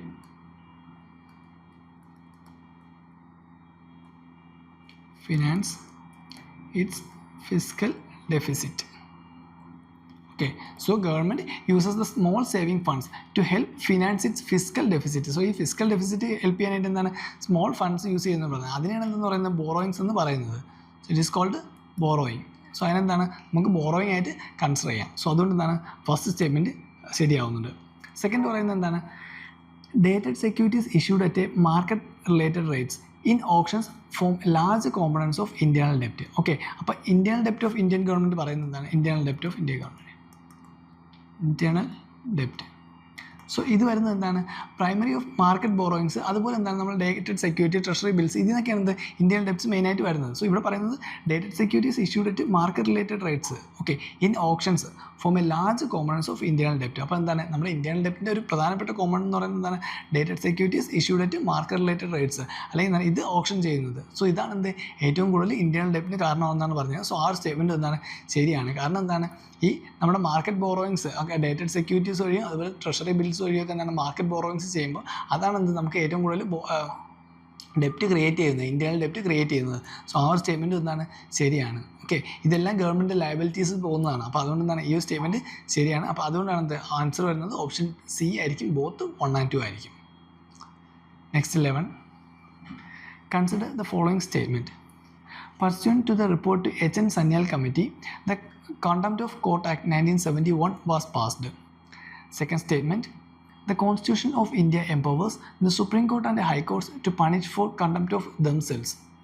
Third statement, the Constitution of India defines civil contempt and criminal contempt. Fourth statement, in India, the Parliament is vested with the powers to make laws on contempt of court. So, which of the statements given above is or are correct? Option A, 1 and 2 only. Option B, 1, 2, 4. Option C, 3 and 4 only. Option D, 3 only. അപ്പോൾ ഇതിൽ ഏതൊക്കെ സ്റ്റേറ്റ്മെൻറ്റാണ് ശരിയെന്നാണ് ചോദിച്ചേക്കുന്നത്. So ഇവിടെ ചോദിച്ചേക്കുന്നത് ഇതിനെ പറ്റിയാണ് contempt of കോർട്ടിനെ പറ്റിയാണ് ചോദിച്ചേക്കുന്നത്. അപ്പോൾ നമുക്ക് എലിമിനേറ്റ് ചെയ്യാൻ ഏതെങ്കിലും ഓപ്ഷൻസ് ഉണ്ടാകാൻ നോക്കാം. ജസ്റ്റ് ആ തേർഡ് സ്റ്റേറ്റ്മെൻറ്റ് നോക്കി. The constitution of India defines civil contempt and criminal contempt. Okay constitution define ചെയ്യുന്നതാണ് പറഞ്ഞേക്കുന്നത്. ഓക്കെ നോർമലി നമുക്കറിയാം കോൺസ്റ്റിറ്റ്യൂഷൻ ഡിഫൈൻ ചെയ്യുന്നു എന്ന് പറയുന്നത് മിക്ക ഇതിലും എന്താണ് അതൊന്നും കൂടി നമ്മളൊന്ന് വായിച്ച് നോക്കേണ്ടതാണ്. കാരണം ഒരുപാട് കാര്യങ്ങൾ എന്താണ് കോൺസ്റ്റിറ്റ്യൂഷൻ ഡിഫൈൻ ചെയ്യില്ല. ജസ്റ്റ് കോൺസ്റ്റിറ്റ്യൂഷനിൽ മെൻഷൻ ചെയ്യുന്നു എന്ന് പറഞ്ഞാൽ നമുക്ക് എന്തായിരിക്കും ശരിയാവാനുള്ള ചാൻസ് കൂടുതലായിരിക്കും. പക്ഷേ ഡിഫൈൻ ചെയ്യുന്നു എന്ന് പറഞ്ഞാൽ അത് തെറ്റാനുള്ള ചാൻസ് ആയിരിക്കും കൂടുതൽ. കാരണം എന്താണ് കോൺസ്റ്റിറ്റ്യൂഷൻ അങ്ങനെ ഒരുപാട് കാര്യങ്ങൾ എന്താണ് ഡിഫൈൻ ചെയ്ത് പറയുന്നില്ല. എസ്പെഷ്യലി ഇവിടെ എന്താണ് കണ്ടംപ്റ്റ് ഓഫ് കോർട്ടിനെ പറ്റിയാണ് പറയുന്നത്. സോ ഇവിടെ constitution of India defines civil contempt and criminal contempt എന്നാണ് പറഞ്ഞേക്കുന്നത്. സോ ഈ ഒരു സ്റ്റേറ്റ്മെൻറ്റ് എന്താണ് തെറ്റാണ്. ഓക്കെ സോ നമുക്ക് 3 എലിമിനേറ്റ് ചെയ്യാം. അപ്പോൾ തന്നെ ഓൾറെഡി 2 ഓപ്ഷൻസ് നമുക്ക് മാറി. Then 1 and 2 only, 1, 2 and 4. അപ്പോൾ 1, 2 എന്തായാലും കോമൺ ആയിട്ടുള്ളതാണ്. അപ്പോൾ സോ 1 and 2 റൈറ്റ് ആണ്. 4 മാത്രം ഉണ്ടാകും നമുക്ക് നോക്കിയാൽ മതി. ഫസ്റ്റ് സ്റ്റേറ്റ്മെൻറ്റ് എന്താണ് പറയുന്നത് pursuant to the report of H. N. Sanyal Committee, the Contempt of Court Act 1971 was passed. Okay so ആ ഒരു സ്റ്റേറ്റ്മെൻറ്റ് ശരിയാണ്. കാരണം H. N. Sanyal കമ്മിറ്റിയുടെ എക്സാം ഫലമായിട്ടാണ് എന്ത് contempt of court act 1971 passed ആയത്. ഓക്കെ സോ ആ ഒരു സ്റ്റേറ്റ്മെൻറ്റ് റൈറ്റ് ആണ് നമുക്കറിയാം. ദെൻ സെക്കൻഡ് സ്റ്റേറ്റ്മെൻറ്റ് പറയുന്നത് എന്താണ് the constitution of India empowers the supreme court and high court to punish for contempt of themself. Okay അതും ശരിയായിട്ടുള്ള സ്റ്റേറ്റ്മെൻ്റ് ആണ്. കാരണം ആർട്ടിക്കിൾ 129 എന്താണ് പറയുന്നത് സുപ്രീം കോർട്ടിന് contempt of punish contempt of themselves. Okay supreme കോർട്ടിന് എന്താണ് അവരുടെ ഇതിൽ കണ്ടംപ്റ്റ് ഓഫ് കോർട്ട് നടന്ന് അത് പണിഷ് ചെയ്യാനുള്ള അധികാരമാണ് ആർട്ടിക്കിൾ 129 നടക്കുന്നത്. ഇതുപോലുള്ള ഹൈക്കോർട്ടിൻ്റെ അധികാരം ഏതിലാണ് വരുന്നത് ആർട്ടിക്കിൾ 215 വരുന്നത്. സോ 129 SCക്കും 215 ആർക്കാണ് HCക്കുമാണ് അല്ലെങ്കിൽ ഹൈക്കോർട്സിനാണ് വരുന്നത്. സോ അപ്പോൾ എന്താണ് രണ്ടാമത്തെ സ്റ്റേറ്റ്മെൻറ്റ് ശരിയാണ്. ദെൻ മൂന്നാമത് പറഞ്ഞ് നമ്മൾ എന്താണ് പറയുന്നത് കോൺസ്റ്റിറ്റ്യൂഷൻ എന്താണ് കണ്ടംപ്റ്റ് ഓഫ് കോർട്ടിനെ മെൻഷൻ ചെയ്യുന്നില്ല. ഓക്കെ കണ്ടംപ്റ്റ് ഓഫ് കോർട്ടിനെ മെൻഷൻ ചെയ്യുന്നുണ്ട് പക്ഷേ എന്താണ് ഡിഫൈൻ ചെയ്യുന്നില്ല. സിവിൽ കണ്ടംപ്റ്റ് ഓഫ് കോർട്ടും അതുപോലെ എന്താണ് ക്രിമിനൽ കണ്ടംപ്റ്റ് ഓഫ് കോർട്ടും എന്താണ് ഡിഫൈൻ ചെയ്യുന്നില്ല. സോ അതുകൊണ്ടാണ് മൂന്നാമത്തെ തെറ്റാനായിട്ട് കാരണം അത് നമ്മൾ ഓൾറെഡി ഡിസ്കസ് ചെയ്തതാണ്. നെക്സ്റ്റ് നാലാമത്തെ സ്റ്റേറ്റ്മെൻറ്റ് പറയുന്നത് എന്താണ് in India the parliament is vested with the powers to make laws on contempt of court. So ഈ ഒരു സ്റ്റേറ്റ്മെൻറ്റ് എന്താണ് ശരിയാണ്. കാരണം the parliament has the power to legislate on contempt of court under entry 77. Okay entry 77 of union list. Okay അപ്പോൾ union ലിസ്റ്റിൻ്റെ കാര്യം നോക്കുമ്പോൾ ആരായിരിക്കും സുപ്രീം കോർട്ടാണ് ഡീൽ ചെയ്യുന്നത്. So entry 77 of union list and entry 14 of concurrent list അത് മറ്റ് കോർട്സിനും പറ്റും other courts. Okay so entry 77 of union list ആർക്കാർക്കും ഡീൽ ചെയ്യാൻ പറ്റുന്നത് അത് സുപ്രീം കോർട്ടിന് മാത്രമേ ഡീൽ ചെയ്യാൻ പറ്റൂ. But entry 14 of concurrent list അത് ആർക്ക് പറ്റും മറ്റ് കോർട്സിനുള്ള പറ്റും. കാരണം കൺകറൻറ്റ് ലിസ്റ്റ് വരുമ്പോൾ എന്താണ് സ്റ്റേറ്റിനും യൂണിയനും എന്താണ് ഒരേപോലെ അവിടെ അധികാരം വരുന്നുണ്ട്. സോ അതുകൊണ്ട് എന്താണ് ആ ലിസ്റ്റിൽ ബാക്കി കോർട്സിനും എന്താണ് ഇൻക്ലൂഡ് ചെയ്യാനായിട്ട് പറ്റും. സോ അതാണ് ഫോർത്ത് സ്റ്റേറ്റ്മെൻറ്റ് പറയുന്നത്. So the Indian parliament is vested with the powers to make laws on contempt of court. അതെന്താണ് ശരിയായിട്ടുള്ള സ്റ്റേറ്റ്മെൻ്റ് ആണ്. അപ്പോൾ ആൻസർ വരുന്നത് ഏതായിരിക്കും ഓപ്ഷൻ ബി ആണ് വരുന്നത് 1, 2 and 4 ആയിരിക്കും. ഓക്കെ തേർഡ് സ്റ്റേറ്റ്മെൻറ്റ് തെറ്റാനുള്ള കാരണം നമ്മൾ പറഞ്ഞു കോൺസ്റ്റിറ്റ്യൂഷൻ ഓഫ് ഇന്ത്യ ഡിഫൈൻ ചെയ്യുന്നില്ല. സിവിൽ കണ്ടംപ്റ്റും ക്രിമിനൽ കണ്ടംപ്റ്റും തമ്മിലുള്ള ഡെഫിനിഷൻ എന്താണ് കോൺസ്റ്റിറ്റ്യൂഷൻ കൊടുക്കുന്നില്ല. സോ അതുകൊണ്ട് എന്താണ് തേർഡ് സ്റ്റേറ്റ്മെൻറ്റ് തെറ്റാനായിട്ട് കാരണം. Okay next 12 with reference to India consider the following statements. First statement Government law offices and legal firms are recognized as advocates, but corporate lawyers and patent attorneys are excluded from recognition as advocates. Second statement, Bar Council have the power to lay down the rules relating to legal education and recognition of law colleges. അപ്പോൾ ഇതിൽ ഏതൊക്കെ സ്റ്റേറ്റ്മെൻറ്റാണ് ശരിയെന്നാണ് ചോദിച്ചേക്കുന്നത്. അപ്പോൾ second statement നമുക്ക് എന്തായാലും അറിയാം. കാരണം എന്താണ്, ലീഗൽ എഡ്യൂക്കേഷൻ അല്ലെങ്കിൽ ലീഗൽ പരമായിട്ടുള്ള എല്ലാ കാര്യവും ആരാണ് ഡീൽ ചെയ്യുന്നത്? അത് ബാർ കൗൺസിലാണ് ഡീൽ ചെയ്യുന്നത്. ഓക്കെ, ലോ കോളേജിൻ്റെ കാര്യമായാലും അല്ലെങ്കിൽ എന്താണ് അവിടുത്തെ എഡ്യൂക്കേഷൻ എങ്ങനെ വേണം, അവിടെ എന്തൊക്കെ പഠിപ്പിക്കണം എന്നുള്ള കാര്യങ്ങളെല്ലാം ആരാണ് ഡീൽ ചെയ്യുന്നത്? അതെല്ലാം ബാർ കൗൺസിലാണ് ഡീൽ ചെയ്യുന്നത്. സോ അത് നമുക്ക് അഡ്വക്കേറ്റ്സ് ആക്ട് 1961 പറയുന്നുണ്ട്. അഡ്വക്കേറ്റ്സ് ആക്ട് 1961 അതിൽ സെക്ഷൻ 7 ക്ലോസ് 1 ക്ലോസ് എച്ച് അതുപോലെ 7 ക്ലോസ് 1 ക്ലോസ് ഐയിലും ഇതിനെപ്പറ്റി പറയുന്നുണ്ട്. സോ അവിടെ എന്താണ്, bar council have the power to lay down the rules relating to legal education and recognisation of law college. അപ്പോൾ എന്താണ്, ആ സ്റ്റേറ്റ്മെൻറ്റ് എന്തായാലും ശരിയാണെന്ന് അറിയാം. കാരണം ബാർ കൗൺസിലാണ് അതിനുള്ള അധികാരം ഉള്ളത്. ഇപ്പോൾ എന്താണ് എന്തൊക്കെ പഠിപ്പിക്കാൻ അല്ലെങ്കിൽ ലീഗൽ എഡ്യൂക്കേഷൻ ആയിട്ട് റിലേറ്റ് ആയിട്ടുള്ള റൂൾസ്, അതുപോലെ എന്താണ് ലോ കോളേജസ് ആയിട്ട് റിലേറ്റ് ആയിട്ടുള്ള കാര്യങ്ങളെല്ലാം എന്താണ് ബാർ കൗൺസിലാണ് ഡീൽ ചെയ്യുന്നത്. സോ സെക്കൻഡ് സ്റ്റേറ്റ്മെൻറ്റ് എന്തായാലും ശരിയായിരിക്കും. നെക്സ്റ്റ് ഫസ്റ്റ് സ്റ്റേറ്റ്മെൻറ്റ് നോക്കി, Government law offices and legal firms are recognized as advocates, but corporate lawyers and patent attorneys are excluded from recognition as advocates. Okay, പക്ഷേ ഈ ഒരു statement എന്താണ്, തെറ്റാണ്. Okay, കാരണം legal ഫേംസിന് എന്തായിട്ട് അഡ്വക്കേറ്റ്സ് ആയിട്ട് റെക്കഗ്നൈസ് ചെയ്യുന്നില്ല. Legal firms are not recognised as advocates. ഇവിടെ പറയുന്നത് government law officers and legal firms are recognised as advocates എന്ന് പറയുന്നുണ്ട്. പക്ഷേ എന്താണ്, ലീഗൽ ഫേംസിന് അഡ്വക്കേറ്റ്സ് ആയിട്ട് റെക്കഗ്നൈസ് ചെയ്യുന്നില്ല. Okay, only individual can be enrol to advocates. Individuals മാത്രമാണ് എന്ത് അഡ്വക്കേറ്റ്സ് ആയിട്ട് എൻറോൾ ചെയ്യാനായിട്ട് പറ്റുന്നത്. സോ അതുകൊണ്ട് എന്താണ് ഫസ്റ്റ് സ്റ്റേറ്റ്മെൻറ്റ് തെറ്റായിരിക്കും. സോ ആൻസർ വരുന്നത് ഏതായിരിക്കും? ഓപ്ഷൻ ബി ആണ്, 2 ഓൺലി മാത്രമായിരിക്കും. കാരണം ഇവിടെ ലീഗൽ ഫേംസിനെ അഡ്വക്കേറ്റ്സ് ആയിട്ട് റെക്കഗ്നൈസ്ഡ് ചെയ്യുന്നു പറയുന്നു, പക്ഷേ ആ ഒരു സ്റ്റേറ്റ്മെൻറ്റ് പറ്റില്ല. കാരണം ഓൺലി എന്തായിരിക്കും, ഇൻഡിവിജ്വൽസിന് മാത്രമേ അഡ്വക്കേറ്റ് ആയിട്ട് എൻറോൾ ചെയ്യാനായിട്ട് സാധിക്കത്തുള്ളൂ. സോ ഫസ്റ്റ് സ്റ്റേറ്റ്മെൻറ്റ് റോങ് ആവുന്നുണ്ട്. സെക്കൻഡ് സ്റ്റേറ്റ്മെൻറ്റ് നമ്മൾ പറഞ്ഞു, ബാർ കൗൺസിലിന് എന്തുണ്ട്, they have the power to lay down the rules relating to legal education and recognisation of the law colleges. So ആ ഒരു സ്റ്റേറ്റ്മെൻറ്റ് എന്താണ് ശരിയാണ്. അപ്പോൾ ആൻസർ വരുന്നത് ഓപ്ഷൻ ബി ആയിരിക്കും, 2 ഓൺലി മാത്രമാണ്. Next 13, a bill amending the constitution requires a prior recommendation of the President of India. Second statement, when a constitution amendment bill is presented to the President of India, it is obligatory for the President of India to give his or her assent. Third statement, a constitution amendment bill must be passed by both the Lok Sabha and the Rajya Sabha by a special majority and there is no provision for joint sitting. അപ്പോൾ ഇതിൽ ഏതൊക്കെ സ്റ്റേറ്റ്മെൻറ്റാണ് ശരിയെന്നാണ് ചോദിച്ചേക്കുന്നത്. അപ്പോൾ നോക്കി, first statement നോക്കി, a bill amending the constitution requires a prior recommendation of the president of India. Okay, ഒരു ബില്ല് എന്താണ്, കോൺസ്റ്റിറ്റ്യൂഷൻ അമെൻമെൻറ്റ് ബില്ലിന് പ്രസിഡന്റിൻ്റെ പ്രയർ റെക്കമെൻഡേഷൻ വേണമെന്നാണ് പറയുന്നത്. പക്ഷേ എന്താണ്, നമുക്കറിയാം കോൺസ്റ്റിറ്റ്യൂഷൻ അമെൻമെൻറ്റ് ബില്ല് ഏത് സഭയിൽ വേണോ അവതരിപ്പിക്കാം. അതിപ്പോൾ രാജ്യസഭയായാലും അല്ലെങ്കിൽ ലോക്സഭയിലും അപ്പർ ഹൗസിലായാലും ലോവർ ഹൗസിലായാലും എന്ത് നമുക്ക് കോൺസ്റ്റിറ്റ്യൂഷൻ അമെൻമെൻറ്റ് ബില്ല് അവതരിപ്പിക്കാം. And also it does not need the prior recommendation of president of India. നമുക്ക് അറിയാവുന്ന ഒരു കാര്യമാണ്, ബേസ് ആയിട്ടുള്ളൊരു കാര്യമാണ്. കാരണം എന്താണ്, അതിന് പ്രസിഡന്റ് ഓഫ് ഇന്ത്യയുടെ റെക്കമെൻഡേഷൻസ് വേണ്ട. സോ ഫസ്റ്റ് സ്റ്റേറ്റ്മെൻറ്റ് എന്താണ്, അവിടെ റോങ് ആയി. So constitution amendment bill can be introduced in either house of the parliament without the prior recommendation of president. അവിടെ എന്താ, പ്രസിഡന്റിൻ്റെ പ്രയർ റെക്കമെൻഡേഷൻ്റെ ആവശ്യമില്ല. സോ ഫസ്റ്റ് സ്റ്റേറ്റ്മെൻറ്റ് റോങ് ആകുമ്പോൾ തന്നെ നമുക്കിവിടെ ആൻസർ കിട്ടിയതായിരിക്കും ബി ആണ്, 2 and 3 ഓൺലി ആയിരിക്കും. ഓക്കെ, കാരണം സെക്കൻഡ് സ്റ്റേറ്റ്മെൻറ്റ് പറയുന്നത് എന്താണ്, when a constitutional amendment bill is presented to the President of India, it is obligatory for the President of India to give his or her assent. Okay, കാരണം എന്താണ്, constitution amendment bill അവതരിപ്പിച്ച് എന്താണ് president ആയാലും എന്തായാലും assent ചെയ്തേ പറ്റത്തുള്ളൂ. So അതെന്താണ് right ആയിട്ടുള്ള സ്റ്റേറ്റ്മെൻ്റ് ആണ്. കാരണം 24th കോൺസ്റ്റിറ്റ്യൂഷൻ അമെൻമെൻറ്റ് ആക്ടിൽ, അതായത് 1971 24th കോൺസ്റ്റിറ്റ്യൂഷൻ അമെൻമെൻറ്റ് 1971. സോ അവിടെ എന്ത് മാൻഡേറ്ററി ആയിട്ട് പറയുന്നുണ്ട്, പ്രസിഡന്റ് എന്തായാലും എന്താണ് കോൺസ്റ്റിറ്റ്യൂഷൻ അമെൻമെൻറ്റ് ബില്ല് അസെൻറ്റ് ചെയ്യണം, അല്ലെങ്കിൽ എന്താണ് കോൺസ്റ്റിറ്റ്യൂഷൻ അമെൻമെൻറ്റ് ബില്ല് സൈൻ ചെയ്യണം. എന്താണ് അവിടെ 24th കോൺസ്റ്റിറ്റ്യൂഷൻ അമെൻമെൻറ്റിൽ കറക്റ്റായിട്ട് പറയുന്നുണ്ട്. ഓക്കെ, സോ അവിടെ 24th കോൺസ്റ്റിറ്റ്യൂഷൻ അമെൻമെൻറ്റ് ബിൽ 1971 എന്ത് പറയുന്നുണ്ട്, it is mandatory for the president to give assent to the constitution amendment bill. അപ്പോൾ സെക്കൻഡ് സ്റ്റേറ്റ്മെൻറ്റ് ശരിയാണ്.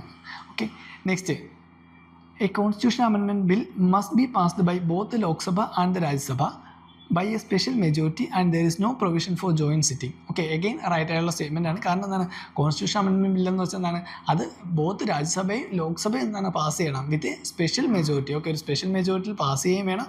And also there is no joint sitting. Okay, എന്താണ്, ഏതെങ്കിലും ഒരു ഹൗസിൽ അവിടെ ഡിഫറൻസ് വന്നാൽ എന്താണ്, അവിടെ ജോയിൻറ്റ് സിറ്റിങ്ങിനുള്ള പ്രൊവിഷൻ ഇല്ല. There is no provision for the joint sitting. കാരണം കോൺസ്റ്റിറ്റ്യൂഷൻ അമെൻമെൻറ്റ്സ് എന്താണ്, ജോയിൻറ്റ് സിറ്റിംഗ് എന്നുള്ള കോൺസെപ്റ്റ് ഇല്ല. സോ അതുകൊണ്ട് എന്താണ്, തേർഡ് സ്റ്റേറ്റ്മെൻറ്റും ശരിയാണ്. അപ്പോൾ ആൻസർ വരുന്നത് ഏതായിരിക്കും? ഓപ്ഷൻ ബി ആണ്, 2 and 3 ഓൺലി ആയിരിക്കും. ഫസ്റ്റ് സ്റ്റേറ്റ്മെൻറ്റ് തെറ്റാനുള്ള കാരണം നമ്മൾ പറഞ്ഞു. കാരണം എന്താണ്, കോൺസ്റ്റിറ്റ്യൂഷൻ അമെൻമെൻറ്റ് ബില്ല് അവതരിപ്പിക്കുമ്പോൾ പ്രസിഡൻറ്റിൻ്റെ പ്രയർ റെക്കമെൻഡേഷൻ്റെ ആവശ്യമില്ല. കാരണം അത് രാജ്യസഭയിലോ അല്ലെങ്കിൽ എന്നാൽ ലോക്സഭയിലോ ഏത് ഹൗസിലോ നമുക്ക് അവതരിപ്പിക്കാം. അവിടെ നിന്നാണ് പ്രസിഡൻറ്റിൻ്റെ പ്രയർ റെക്കമെൻഡേഷൻ്റെ ആവശ്യം ഇല്ല. ഓക്കെ, സോ അതാണ് 13ാമത്തെ ക്വസ്റ്റ്യൻ. അപ്പോൾ ആൻസർ വരുന്നത് എന്താണ്, ഓപ്ഷൻ ബി ആയിരിക്കും, 2 and 3 ഓൺലി ആയിരിക്കും. Next 14, consider the following statements. The Constitution of India classifies the ministers into 4 ranks, viz. Cabinet ministers, Minister of States with independent charges, Minister of State and then Deputy Minister. Second statement, the total number of ministers in the Union government including the Prime Minister shall not exceed 15% of the total number of members in the Lok Sabha. അപ്പോൾ ഇതിൽ ഏതൊക്കെ സ്റ്റേറ്റ്മെൻറ്റാണ് ശരിയെന്നാണ് ചോദിച്ചേക്കുന്നത്. Okay, first statement നോക്കി. The constitution of India classifies the ministers into 4 ranks. Cabinet ministers, Ministers of State with independent charges, Ministers of State and Deputy Minister. അപ്പോൾ 4 ranks മിനിസ്റ്റേഴ്സിന് കൊടുക്കുന്നതാണ് പറഞ്ഞേക്കുന്നത്. പക്ഷേ എന്താണ്, ഇത് തെറ്റായിട്ടുള്ള സ്റ്റേറ്റ്മെൻ്റ് ആണ്. കാരണം കോൺസ്റ്റിറ്റ്യൂഷൻ എന്താണ് ഇങ്ങനെ ക്ലാസിഫൈ ചെയ്യുന്നില്ല. ആകെ കോൺസ്റ്റിറ്റ്യൂഷനിൽ പറയുന്ന ഒരേ ഒരു മിനിസ്റ്ററിനെ പറ്റി മാത്രമാണ്, അതേതാണ്, കൗൺസിൽ ഓഫ് മിനിസ്റ്റേഴ്സ് ആണ്. ഓക്കെ, കൗൺസിൽ ഓഫ് മിനിസ്റ്റേഴ്സ് മാത്രമാണ് എന്ത് കോൺസ്റ്റിറ്റ്യൂഷൻ പറയുന്നത്. അത് ആർട്ടിക്കിൾ 74 എന്താണ് ജസ്റ്റ് പറയുന്നത് മാത്രമാണ്. അല്ലാണ്ട് എന്താണ് കോൺസ്റ്റിറ്റ്യൂഷനിൽ ക്യാബിനറ്റ് മിനിസ്റ്റേഴ്സിനെ പറ്റിയോ അല്ലെങ്കിൽ മിനിസ്റ്റർ ഓഫ് സ്റ്റേറ്റ്സിനെ പറ്റിയോ അതുപോലെ എന്താണ് ഡെപ്യൂട്ടി മിനിസ്റ്ററിനെ പറ്റിയോ അല്ലെങ്കിൽ minister of state with independent ചാർജസിനെ പറ്റിയോ ഒന്നും എന്താണ് പറയുന്നില്ല. ദെൻ ഈ ക്യാബിനറ്റ് എന്ന് പറയുന്ന വേർഡ് തന്നെ ആകെ യൂസ് ചെയ്യുന്നത് എവിടെയാണ്, ഒറ്റ പ്രാവശ്യം മാത്രമാണ് നമ്മുടെ കോൺസ്റ്റിറ്റ്യൂഷനിൽ യൂസ് ചെയ്യുന്നത്. അത് ആർട്ടിക്കിൾ 352 ആർട്ടിക്കിൾ 352 ക്ലോസ് 3 എന്ത് ക്യാബിനറ്റ് എന്ന വേർഡ് ഒറ്റ പ്രാവശ്യം മാത്രമേ നമ്മളെ കോൺസ്റ്റിറ്റ്യൂഷനിൽ യൂസ് ചെയ്യുന്നുള്ളൂ. അത് ആർട്ടിക്കിൾ 352 അതുകൊണ്ട് എന്താണ് ക്യാബിനറ്റ് മിനിസ്റ്റേഴ്സ് എന്ന വേർഡൊന്നും എന്താണ് യൂസ് ചെയ്യുന്നില്ല. സോ അതുകൊണ്ട് എന്താണ് ഫസ്റ്റ് സ്റ്റേറ്റ്മെൻറ്റ് അവിടെ റോങ് ആണെന്ന് നമുക്ക് മനസ്സിലാവും. ഓക്കെ, കാരണം ആകെ പറയുന്നത് കൗൺസിൽ ഓഫ് മിനിസ്റ്റേഴ്സിനെ പറ്റി മാത്രമാണ് ലീഡ് ബൈ പ്രൈം മിനിസ്റ്റർ എന്ന് പറയുന്നുണ്ട്. അത് ആർട്ടിക്കിൾ 74 പറയുന്നത്. ദെൻ ക്യാബിനറ്റ് എന്ന് പറയുന്ന വേർഡ് ഇവിടെ ക്യാബിനറ്റ് മിനിസ്റ്റർ പറയുന്നുണ്ട്, പക്ഷേ അങ്ങനെ ഒരു വേർഡ് പറയുന്നില്ല കോൺസ്റ്റിറ്റ്യൂഷനിൽ. കാരണം ക്യാബിനറ്റ് എന്നുള്ള ഒറ്റ വേർഡ് മാത്രമാണ് കോൺസ്റ്റിറ്റ്യൂഷനിൽ പറയുക. അത് ഒരു ടൈം മാത്രമാണ് പറയുന്നത്. അത് വരുന്നത് ആർട്ടിക്കിൾ 352 ക്ലോസ് 3 വരുന്നത്. അപ്പോൾ അതും കൂടി ജസ്റ്റ് ഒന്ന് ഓർത്ത് വയ്ക്കുന്നത് നല്ലതായിരിക്കും.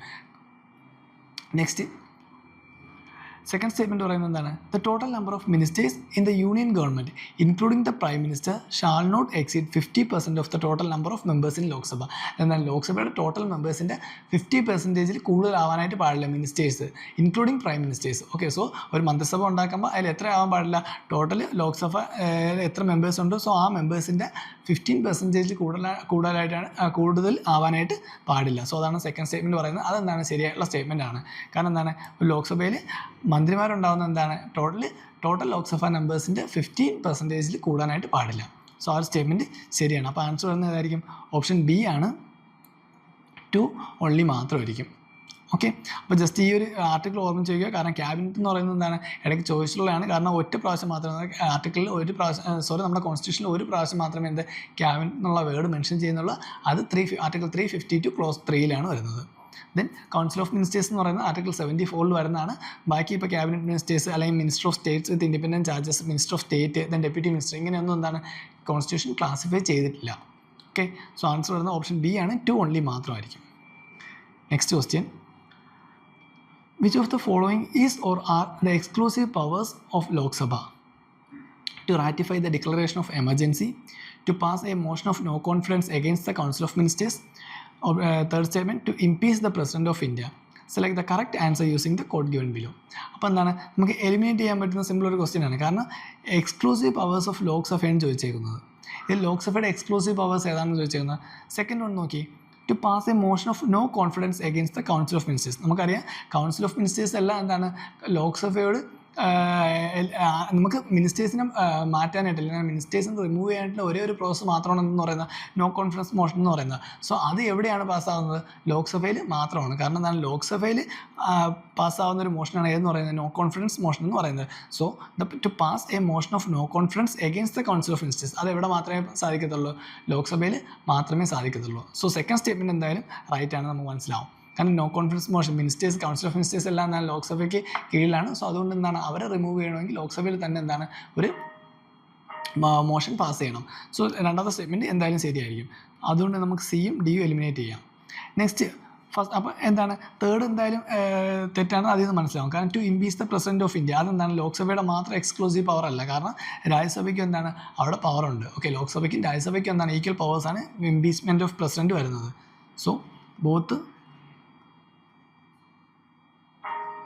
രാജ്യസഭ ആൻഡ് ലോക്സഭ. ഓക്കെ, അവിടെ സ്പെഷ്യൽ മെജോറിറ്റി ഉണ്ടെങ്കിൽ മാത്രമേ ആ ഒരു പ്രോസസ് സാധ്യമാവുള്ളൂ. സോ മൂന്നാമത്തെ ഓപ്ഷൻ നമുക്ക് എലിമിനേറ്റ് ചെയ്യാം. ദെൻ ഫസ്റ്റ് സ്റ്റേറ്റ്മെൻറ്റ് എന്താണ് to ratify the declaration of emergency declare ചെയ്യുന്നത്. അതും ആരാണ് പറയുന്നത്?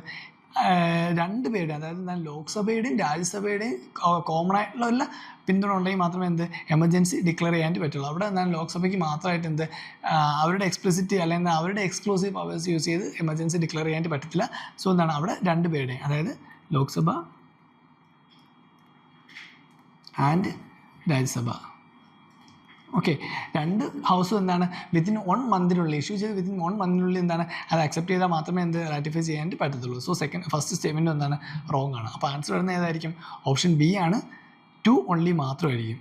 ഓക്കെ, അതായത് to pass a motion of no confidence against the council of ministers, അത് മാത്രമാണ് ലോക്സഭയുടെ എക്സ്ക്ലൂസീവ് പവറായിട്ട് പറയുന്നത്. ഓക്കെ, കാരണം നമുക്കറിയാം ആർട്ടിക്കിൾ 75 പറയുന്നുണ്ട് council of ministers is collectively responsible to Lok Sabha only എന്ന് പറയുന്നുണ്ട്. ആർട്ടിക്കിൾ 75 അത് വരുന്നത്. So the council of ministers are collectively responsible to Lok Sabha only. So അതുകൊണ്ട് no confidence motion can only be initiative or only be passed in the Lok Sabha. Okay, Lok Sabha only മാത്രമായിരിക്കും. So option answer വരുന്നത് option B ആണ്, 2 only മാത്രമാണ്. Next 16. With reference to anti defection law in India consider the following statements. The law specifies that a nominated legislator cannot join any political party within 6 months of being appointed to the House. Second statement, the law does not provide any time frame within which the presiding officer has to decide a defection case. So, ഇതിൽ ഏത് സ്റ്റേറ്റ്മെൻറ്റാണ് ശരിയെന്നാണ് ചോദിച്ചിരുന്നത്? Option A 1 only, option B 2 only, option C both 1 and 2, option D neither 1 nor 2. First statement നോക്കി. The law specifies that a nominated legislature cannot join any political party within 6 months of being appointed to the House. Okay, നമുക്കറിയാവുന്ന കാര്യമാണ് nominate ആയിട്ടുള്ളൊരു മെമ്പറിനെ 6 മാസത്തിനുള്ളിൽ ഏതെങ്കിലും political പാർട്ടിയിൽ join ചെയ്യാം. പക്ഷേ അത് കഴിഞ്ഞ് ജോയിൻ ചെയ്താലാണ് എന്ത് സംഭവിക്കുന്നത്? ഡിഫെക്ഷൻ ഉണ്ടാകുന്നത്. ഓക്കെ, സോ 6 മാസത്തിനുള്ളിൽ ഏതെങ്കിലും ഒരു പൊളിറ്റിക്കൽ പാർട്ടിയിൽ ജോയിൻ ചെയ്യാനായിട്ട് സാധിക്കും. ബട്ട് 6 മാസത്തിന് ശേഷം ജോയിൻ ചെയ്താൽ അതെന്തിന് കാരണമാവും? ഡിഫെക്ഷന് കാരണമാവുമെന്ന് അറിയാം. സോ ഇവിടെ തിരിച്ചാണ് തന്നേക്കുന്നത്. A law specifies that nominated legislature cannot join any political party എന്നാണ് പറഞ്ഞേക്കുന്നത് വിത്തിൻ 6 months. പക്ഷേ can join any political party within 6 months. Okay, അതാണ് ശരിയായിട്ടുള്ള സ്റ്റേറ്റ്മെൻറ്റ് വരുന്നത്. കനോട്ട് അല്ല, പകരം ക്യാൻ ജോയിൻ ആയിരുന്നെങ്കിൽ എന്തായിരുന്നു? അത് ശരിയായിട്ടുള്ള സ്റ്റേറ്റ്മെൻ്റ് ആണ്. But cannot join any political party after 6 months. Okay, അതായത് ജോയിൻ ചെയ്ത് അതിന് ശേഷമുള്ള 6 months ശേഷമാണെങ്കിൽ അങ്ങനെ ജോയിൻ ചെയ്യാനായിട്ട് പറ്റത്തില്ല. എങ്കിൽ അത് എന്തിന് കാരണമാവും? ഡിഫെക്ഷന് കാരണമാവും. സോ അതുകൊണ്ട് ഫസ്റ്റ് സ്റ്റേറ്റ്മെൻറ്റ് റോങ് ആണ്. ഓക്കെ, ദെൻ സെക്കൻഡ് സ്റ്റേറ്റ്മെൻറ്റ് നോക്കി. The law does not provide any time frame within which the presiding officer has to decide a defection case. അപ്പോൾ അവിടെ നിയമം ഇങ്ങനെ എന്ത് പറയുന്നില്ല? പ്രിസൈഡിങ് ഓഫീസറിന് ഡിഫെക്ഷൻ്റെ ടൈം പീരീഡ് അല്ലെങ്കിൽ എത്ര നാൾ ഉണ്ട് എന്നുള്ള കാര്യം presiding officer has to decide a defection case. അതിനെപ്പറ്റി ഇത്ര നാളിനുള്ളിൽ ഡിഫെക്ഷൻ്റെ കേസ് പരിഗണിക്കണം അല്ലെങ്കിൽ കൺസിഡർ ചെയ്യണം എന്നൊന്നും പറയുന്നില്ല. So it does not provide any time frame within which the presiding officer has to decide a defection case. അതെന്താണ് ശരിയായിട്ടുള്ള സ്റ്റേറ്റ്മെൻ്റ് ആണ്. Okay, so the law does not provide any time frame within which the presiding officer has to decide a defection case. ശരിയായിട്ടുള്ള statement ആണ്. then first പറയുന്നത് എന്താണ്? The law specifies that a nominated legislator can join any political party. ഇവിടെ cannot ആണ് പറഞ്ഞിട്ടുള്ളത്, cannot അല്ല, പകരം can ആണ് പറയേണ്ടത്. കാരണം can join any political party within 6 months. cannot വരുന്നെങ്കിൽ ആഫ്റ്റർ 6 months ആണെങ്കിൽ cannot യൂസ് ചെയ്യും. സോ അതുകൊണ്ടാണ് ഫസ്റ്റ് സ്റ്റേറ്റ്മെൻറ്റ് റോങ് ആയത്. ഓക്കെ, നമ്മുടെ കോൺസ്റ്റിറ്റ്യൂഷണൽ 10th ഷെഡ്യൂളിൽ എന്തിനെ പറ്റിയാണ് പറയുന്നത്? ഈ ഡിഫെക്ഷനെ പറ്റി പറയുന്നുണ്ട്. Okay, provision with respect to disqualification. Okay, disqualification of members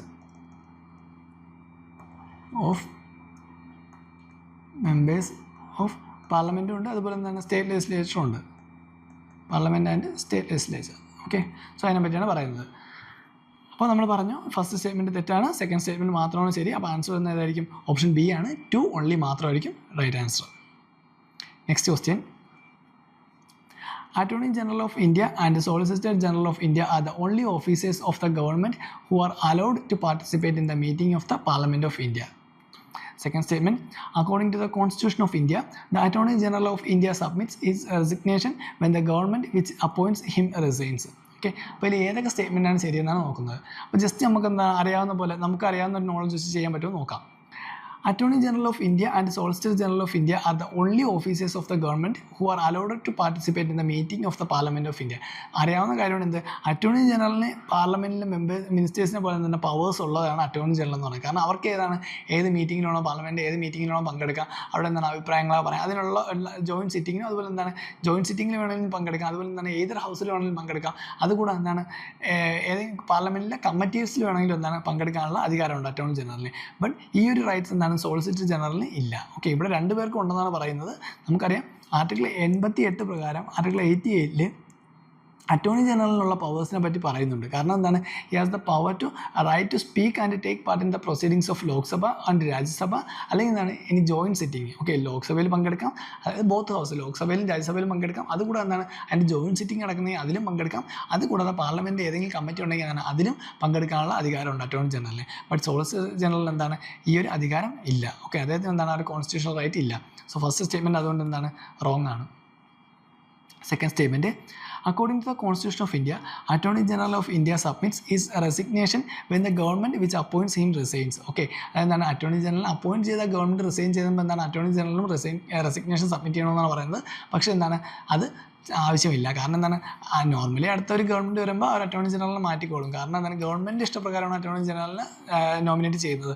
so അതുകൊണ്ട് എന്താണ് നോർമലി റിസൈൻ ചെയ്യുന്നുണ്ട്, പക്ഷേ എന്താണ് അങ്ങനെ റിസൈൻ ചെയ്യുന്നത് എന്താണ് പറയുന്നില്ല. ഓക്കെ, മിനിസ്റ്റേഴ്സിന് അറ്റോർണി ജനറൽ എന്താണ് പ്രസിഡന്റിന് ഇത് ഉണ്ടാകുന്ന ടൈമിൽ പ്രസിഡന്റ് പറഞ്ഞു വിടുന്ന പോലെ പ്രഷർ ഓഫ് പ്രസിഡന്റ് ആണ് ഇവിടെ പറയുന്നത്. അതായത് ആർട്ടിക്കിൾ 76 കറക്റ്റായിട്ട് പറയുന്നുണ്ട്. 76 attorney general hold office during the pleasure of president എന്ന് പറയുന്നുണ്ട്. സോ അതുകൊണ്ട് എന്താണ് ആ ഒരു സ്റ്റേറ്റ്മെൻറ്റ് തെറ്റാണ്. കാരണം എന്താണ് ആ ഒരു ഗവൺമെൻറ് പോകുമ്പോൾ അല്ലെങ്കിൽ എന്താണ് ഗവൺമെൻറ് റിസൈൻ ചെയ്യുമ്പോൾ എന്താണ് അറ്റോർണി ജനറലും അതിൻ്റെ കൂടെ എന്താണ് റിസൈൻ ചെയ്യണമെന്നില്ല. ഓക്കെ, നമുക്കറിയാം കൗൺസിൽ ഓഫ് മിനിസ്റ്റേഴ്സിൻ്റെ അഡ്വൈസിൻ്റെ പുറത്താണ് അറ്റോർണി ജനറലിനെ അപ്പോയിൻറ്റ് ചെയ്യുന്നത്. പക്ഷേ എന്താണ് കൗൺസിൽ ഓഫ് മിനിസ്റ്റേഴ്സ് ഡിസോൾവ് ചെയ്യുമ്പോൾ എന്താണ് അറ്റോർണി ജനറൽ കൺവെൻഷനലി ഡിസോൾവ് ആവും. പക്ഷേ എന്താണ് അത് മാൻഡേറ്ററി അല്ല. ഓക്കെ, മാൻഡേറ്ററി ആയിട്ട് പറയുന്നില്ല. കൗൺസിൽ ഓഫ് മിനിസ്റ്റേഴ്സ് ഡിസോൾവ് ആകുമ്പോൾ എന്താണ് അറ്റോർണി ജനറലും കൂടെ ഡിസോൾവ് ആവണമെന്ന് അല്ലെങ്കിൽ അറ്റോർണി ജനറലും കൂടെ റിസൈൻ ചെയ്യണമെന്ന് മാൻഡേറ്ററി ആയിട്ട് പറയുന്നില്ല. ഓക്കെ, സോ കൺവെൻഷനലി അങ്ങനെ റെസിഗ്നേഷൻ ചെയ്യാറുണ്ട്, ബട്ട് ഇറ്റ്സ് നോട്ട് മാൻഡേറ്ററി. അതുകൊണ്ട് എന്താണ് സെക്കൻഡ് സ്റ്റേറ്റ്മെൻറ്റും റോങ് ആണ്. അപ്പോൾ ആൻസർ വരുന്നത് ഏതായിരിക്കും? ഓപ്ഷൻ ഡി ആണ്, neither 1 nor 2. Next. With reference to the writs issued by the courts in India, consider the following statements. First statement, mandamus will not lie against a private organization unless it is entrusted with a public duty. Second statement, mandamus will not lie against a company even though it may be a government company. Third statement, any public-minded person can be a petitioner to move the court to obtain the writ of quo warranto. Which of the following statements given above are correct? Option A 1 and 2 only, option B 2 and 3 only, option C 1 and 3 only, option D 1, 2 and 3.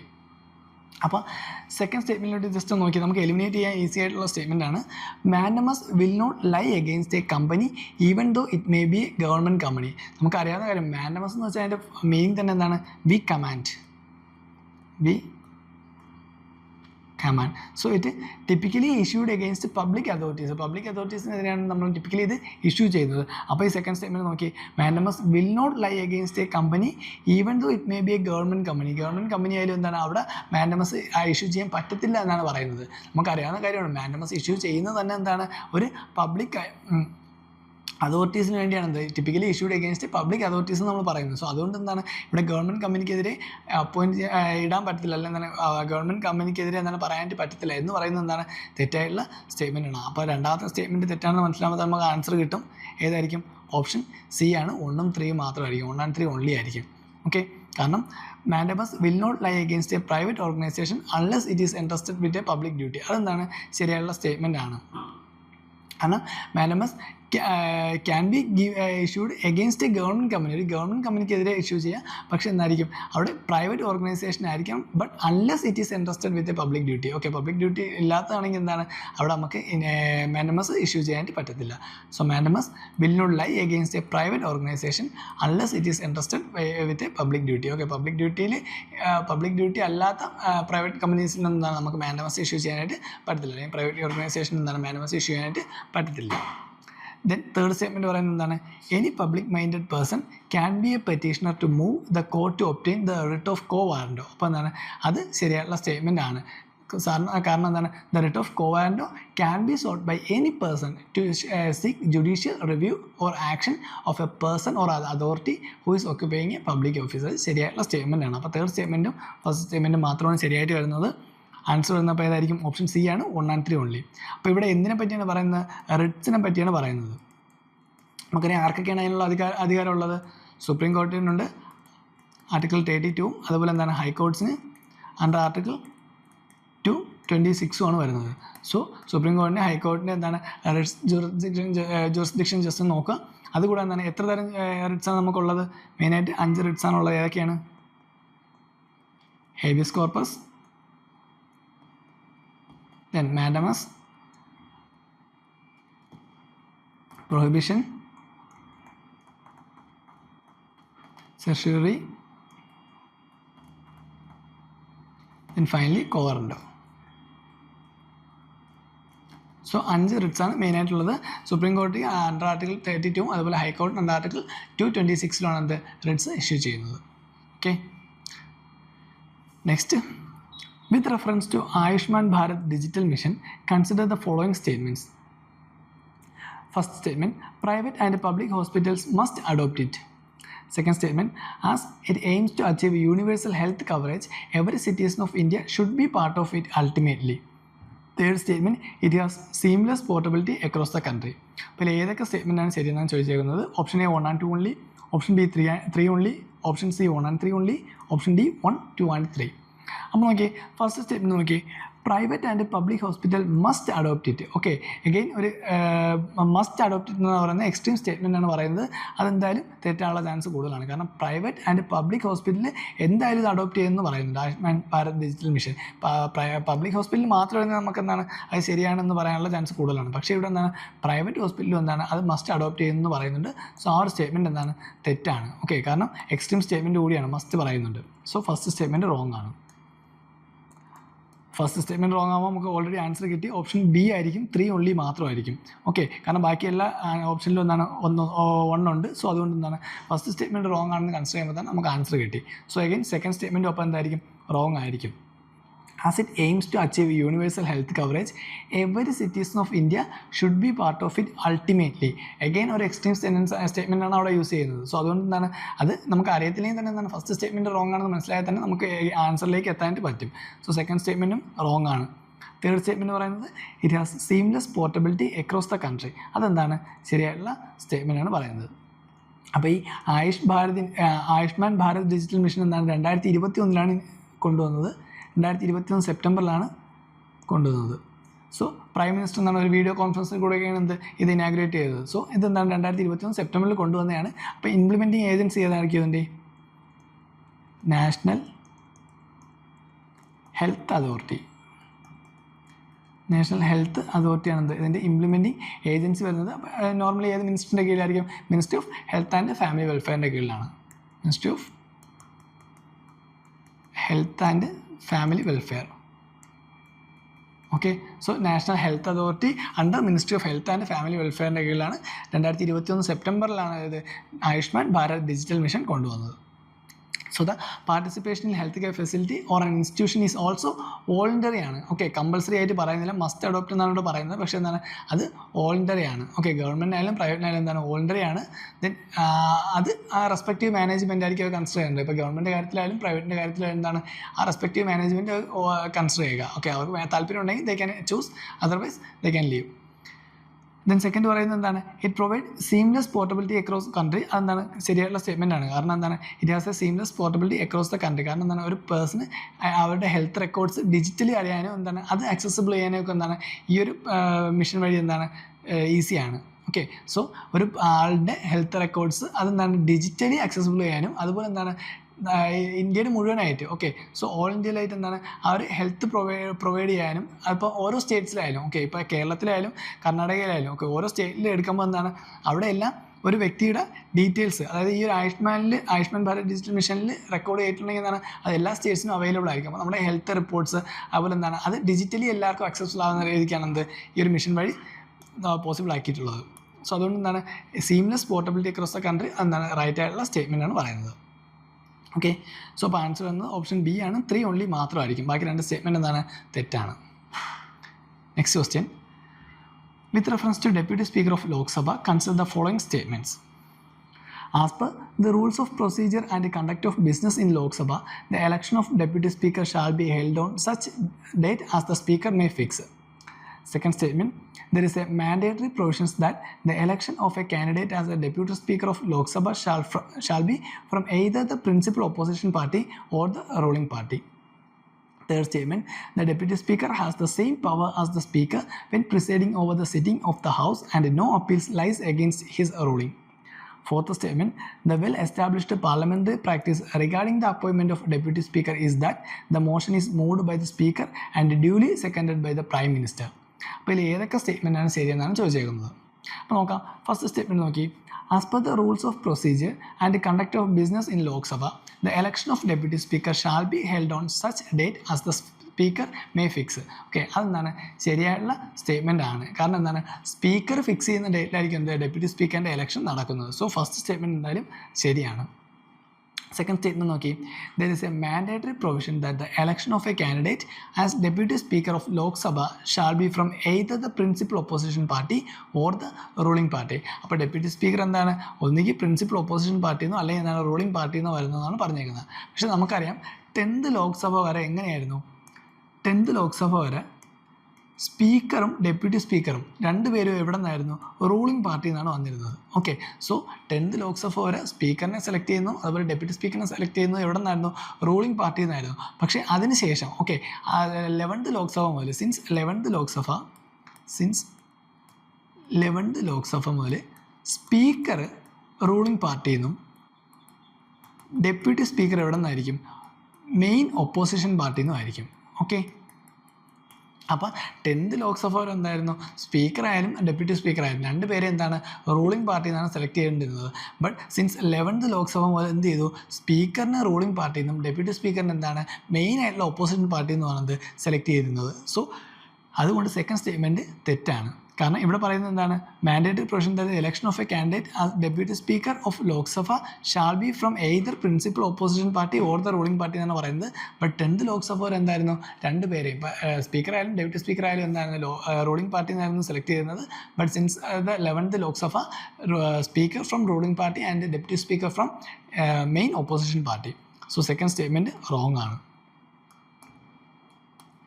Next statement. So അപ്പോൾ നമുക്ക് answer കിട്ടിയതായിരിക്കും option A ആയിരിക്കും. കാരണം ബാക്കിയെല്ലാ ഓപ്ഷനും എന്താണ് നമുക്ക് eliminate ചെയ്ത് പോകും. Third statement. The Deputy Speaker has the same power as of Speaker when presiding over the sitting of houses and no appeals lines against him ruling. Okay. കാരണം എന്താണ് അത് ശരിയായിട്ടുള്ള കാര്യമാണ്. കാരണം സ്പീക്കർ ഇല്ലാത്ത ടൈമിൽ ഡെപ്യൂട്ടി സ്പീക്കറിന് ചുമതല ഏറ്റെടുക്കും.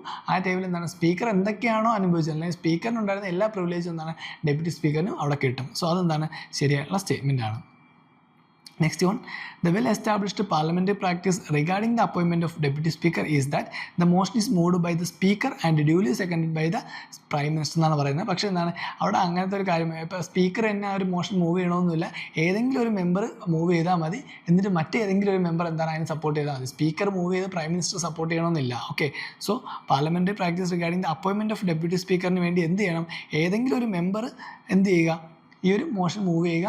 ആൻഡ് ആൾസോ അതിന് സപ്പോർട്ട് ചെയ്യുന്നത് എന്താണ് വേറെ ഏതെങ്കിലും ഒരു മെമ്പർ സപ്പോർട്ട് ചെയ്താൽ മതി. ഇവിടെ പറയുന്നത് സ്പീക്കർ മൂവ് ചെയ്ത് ആര് സപ്പോർട്ട് ചെയ്യണം പ്രൈം മിനിസ്റ്റർ സെക്കൻഡ് ചെയ്യണം എന്നാണ് പറയുന്നത്. പക്ഷേ എന്താണ് അത് തെറ്റായിട്ടുള്ള സ്റ്റേറ്റ്മെൻ്റ് ആണ്. കാരണം ഏതെങ്കിലും ഒരു മെമ്പർ ഹൗസിലുള്ള ഏതെങ്കിലും ഒരു മെമ്പർ മൂവ് ചെയ്ത് മറ്റേതെങ്കിലും ഒരു മെമ്പർ അതിന് സപ്പോർട്ട് ചെയ്താൽ മാത്രം മതി. സോ ഫോർത്ത് സ്റ്റേറ്റ്മെൻറ്റ് റോങ് ആണ്. അപ്പോൾ ആൻസർ വരുന്നത് ഏതായിരിക്കും ഓപ്ഷൻ എ ആണ്. 1 and 3 ഓൺലി ആണ്. ഓക്കെ. അപ്പോൾ അതാണ് 20th question. First statement third statement മാത്രമാണ് ശരി. സെക്കൻഡ് സ്റ്റേറ്റ്മെൻറ്റ് പറയുന്നത് രണ്ടുപേരും എന്താണ് പ്രിൻസിപ്പൽ ഒപ്പോസിഷൻ പാർട്ടി അല്ലെങ്കിൽ റൂളിംഗ് പാർട്ടി നടക്കണം. പക്ഷേ എന്താണ് 10th ലോക്സഭ വരെ രണ്ടുപേരും എന്തായിരുന്നു റൂളിംഗ് പാർട്ടി എന്നായിരുന്നു. സ്പീക്കറായാലും ഡെപ്യൂട്ടി സ്പീക്കറായാലും റൂളിംഗ് പാർട്ടി എന്നായിരുന്നു.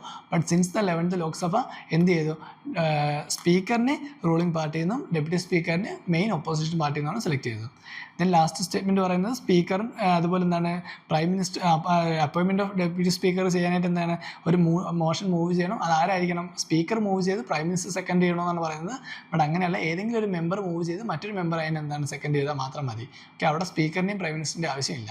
സോ അതുകൊണ്ട് എന്താണ് ഫോർത്ത് സ്റ്റേറ്റ്മെൻറ്റ് റോങ് ആണ്. അപ്പോൾ ആൻസർ വരുന്ന ഓപ്ഷൻ എ ആണ്, 1 and 3 ഓൺലി ആയിരിക്കും. Next question, among the following crops, which one is the most important anthropogenic source of both methane and nitrous oxide? Okay, മീഥൈൻ്റെ nitrous ഓക്സൈഡിൻ്റെ anthropogenic source ഏതെന്നാണ് ചോദിച്ചേക്കുന്നത്. Option A cotton, option B rice, option C sugarcane, option D wheat. Okay, അപ്പോൾ ഈ ആന്ത്രപ്പോജനിക് cost എന്ന് വെച്ചാൽ എന്താണ്, അത് ഹ്യൂമൺ ആയിട്ടുള്ള ഹ്യൂമൻ കോസ്ഡ് ആണ്. ആന്ത്രപ്പോജനിക് എന്ന് വെച്ചാൽ ഹ്യൂമൻ കോസ്ഡ്. അപ്പം അങ്ങനെ ഏതാണ് ചോദിച്ചേക്കുന്നത്. നമുക്കറിയാവുന്ന കാര്യമാണ്, ഇതിൽ ഏതായിരിക്കും ആൻസർ വരുന്നത്. ഓപ്ഷൻ ബി ആണ്, റൈസ് ആണ് വരുന്നത്. കാരണം ഇവിടെ എന്താണ് മീഥൈൻ്റെയും അതുപോലെ നൈട്രസ് ഓക്സൈഡിൻ്റെ എമിഷൻ കൂടുതലും വരുന്ന ഏതിൽ നിന്നായിരിക്കും, റൈസിൻ്റെ കൾട്ടിവേഷനായിരിക്കും. കാരണം ഇറിഗേറ്റഡ് റൈസ് അല്ലെങ്കിൽ പാഡി ക്രോപ്പ് കൾട്ടിവേഷനിൽ നിന്നാണ് എന്ത് ഈ ഒരു ഗ്ലോബൽ അഗ്രികൾച്ചർ സോഴ്സ് ഓഫ് മീഥൈനും അതുപോലെ തന്നെ എന്താണ് നൈട്രസ് ഒക്കെ പ്രൊഡ്യൂസ് ചെയ്യുന്നത്. ഓക്കെ, നൈട്രസ് ഓക്സൈഡും പ്രൊഡ്യൂസ് ചെയ്യുന്നത്. So irrigated rice or paddy crop. Okay, അവിടെ നിന്നാണ്. ഇനി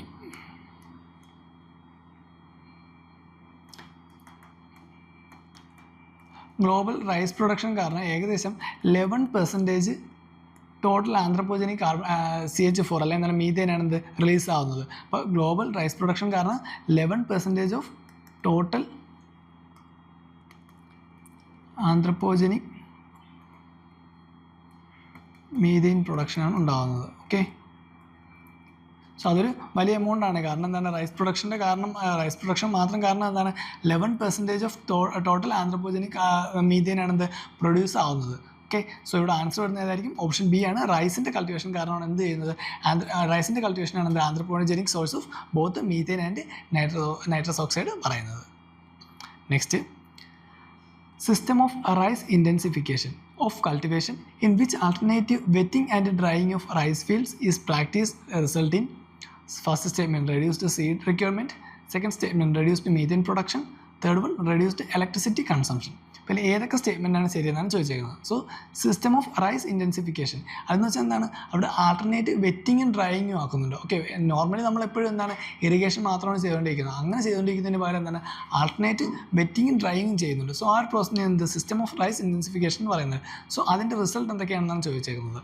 first statement reduced seed requirement. Okay, seed requirement reduce ആവുമെന്നാണ് പറയുന്നത്. അപ്പോൾ നോക്കാം നമുക്ക്. അപ്പോൾ SIR അല്ലെങ്കിൽ SRI അല്ലെങ്കിൽ സിസ്റ്റം ഓഫ് റൈസ് ഇൻറ്റൻസിഫിക്കേഷൻ. അപ്പോൾ ഈ SRI യൂസ് ചെയ്യുന്നത് എന്താണ്, യങ് സീഡിൽസ് ആണ് നോർമലി യൂസ് ചെയ്യുന്നത്. യങ് സീഡിൽസ്, അതായത് 8 to 12 days ഓൾഡ് ആയിട്ടുള്ള സീഡിങ് ആയിരിക്കും എന്ത് യൂസ് ചെയ്യുന്നത്.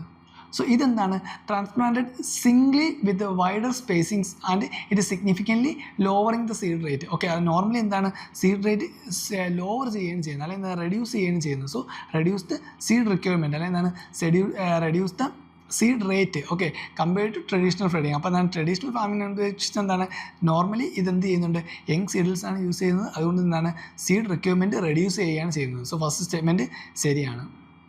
സെക്കൻഡ് വരുന്നത് എന്താണ്, മീഥെയിൻ പ്രൊഡക്ഷൻ റെഡ്യൂസ് ചെയ്യുന്നതെന്ന് പറയുന്നുണ്ട്. ഓക്കെ, നമ്മൾ കണ്ടിന്യൂസ്ലി ഒരു ഇതിൽ വെള്ളം ഒഴിച്ചുകൊണ്ടിരുന്നത് അല്ലെങ്കിൽ എന്താണ് ഇറിഗേറ്റ് ചെയ്തുകൊണ്ടിരുന്നത് എന്തായിരിക്കും, അവിടെ നോർമലി മീഥെയിൻ്റെ യൂസ് കൂടുക അല്ലെങ്കിൽ മീഥെയിൻ പ്രൊഡക്ഷൻ കൂടുകയാണ് ചെയ്യുന്നത്. ബട്ട് ഇവിടെ എന്താണ് നമ്മൾ ഈ ഒരു പ്രോസസ്സിൽ ആൾട്ടർനേറ്റീവ് വെറ്റിംഗ് ആൻഡ് ഡ്രൈയിങ് പറയുന്നുണ്ട്. സോ അതുകൊണ്ട് എന്താണ് അവിടെ എയറോബിക് കണ്ടീഷൻ അല്ലെങ്കിൽ എന്താണ് എയറോബിക് കണ്ടീഷൻസ് മെയിൻറ്റെയിൻ ചെയ്യാനായിട്ട് സാധിക്കും. കാരണം വെറ്റ് ആവുകയും ചെയ്യുന്നുണ്ട്, അതുപോലെ എന്താണ് ഡ്രൈ ആവുകയും ചെയ്യുന്നുണ്ട്. സോ ഈ ഒരു പ്രോസസ് വഴി എന്താണ് ആ സോയിലിൻ്റെ എയറോബിക് കണ്ടീഷൻ എന്താണ് മെയിൻറ്റെയിൻ ചെയ്യാനായിട്ട് പറ്റും. സോ അതുകൊണ്ട് എന്താണ് മീഥെയിൻ പ്രൊഡക്ഷൻ റെഡ്യൂസ് ആവാൻ ചാൻസ് ഉണ്ട്. നോർമലി ഇപ്പോൾ എപ്പോഴും ഇറിഗേറ്റ് ചെയ്തുകൊണ്ടിരിക്കുന്നത് എന്താണ് ഫ്ലഡിങ്ങിനുള്ള ചാൻസ് കൂടുതലാണ്. ആ ഒരു ടൈമിൽ മീഥെയിൻ്റെ പ്രൊഡക്ഷൻ കൂടുതലായിരിക്കും. ബട്ട് ആൾട്ടർനേറ്റീവ് വെറ്റിങ്ങും ഡ്രൈയിങ് ചെയ്യുമ്പോൾ എന്താണ് ആ ഒരു എയറേഷൻ പ്രോസസ്സ് കൂടുതലാവുകയും അതുകൊണ്ട് എന്താണ് മീഥെയിൻ പ്രൊഡക്ഷൻ റെഡ്യൂസ് ആവാനുള്ള കാരണം ഉണ്ടാവുകയും ചെയ്യും. Third one reduced electricity consumption. അപ്പോൾ എന്താണ് നമ്മൾ കോൺസ്റ്റൻ്റ്ലി ഇപ്പോൾ എന്താണ് എപ്പോഴും വെള്ളം ഒഴിച്ചുകൊണ്ടിരിക്കുകയാണ്, എന്താണ് അവിടെ ഒരുപാട് വാട്ടർ ആവശ്യം വരും. അതുകൊണ്ട് എന്താണ് അവിടെ ഒരുപാട് പമ്പിങ്ങും കാര്യങ്ങളൊക്കെ വരും. പക്ഷേ ഇവിടെ എന്താണ് ആൾട്ടർനേറ്റ് വെറ്റിങ്ങും ഡ്രൈയിങ്ങും ചെയ്യുന്നുണ്ട്. So since the fields are not kept constantly submerged. Okay, എപ്പോഴും എന്താണ് സബ്മേഴ്സ്ഡ് ആയിട്ട് നിൽക്കുന്നില്ല. അതുകൊണ്ട് എന്താണ് ലെസ് വാട്ടർ മാത്രമേ അവിടെ പമ്പിങ്ങിന് വേണ്ടി ആവശ്യമുള്ളൂ. അതുകൊണ്ട് എന്താണ് അത് ഇറിഗേഷൻ്റെ ഇത് കുറയ്ക്കാനും ചാൻസ് ചെയ്യും. അതുവഴി എന്താണ് ഇലക്ട്രിസിറ്റി കൺസംഷൻ കുറയ്ക്കാനും കാരണമാകുന്നുണ്ട്. സോ തേർഡ് സ്റ്റേറ്റ്മെൻറ്റ് എന്താണ് ശരിയാണ്. അപ്പോൾ ആൻസർ വരുന്നത് ഏതായിരിക്കും? ഓപ്ഷൻ ഡി ആണ്. 1, 2 and 3 ആണ്. 3 സ്റ്റേറ്റ്മെൻറ്റും എന്താണ് റൈറ്റ് ആണ്. കാരണം സിസ്റ്റം ഓഫ് റൈസ് ഇൻറ്റൻസിഫിക്കേഷൻ വഴി എന്താണ് അതിൻ്റെ റിസൾട്ട് എന്തൊക്കെയാണ്? സീഡ് റിക്വയർമെൻറ്റ് റെഡ്യൂസ് ചെയ്യാം, മീഡിയം പ്രൊഡക്ഷൻ റെഡ്യൂസ് ചെയ്യാം, ആൻഡ് ആൾസോ ഇലക്ട്രിസിറ്റി കൺസംഷനും റെഡ്യൂസ് ചെയ്യാൻ പറ്റും. സോ ആൻസർ വരുന്ന ഓപ്ഷൻ ഡി ആണ്. 1, 2 and 3 ആയിരിക്കും.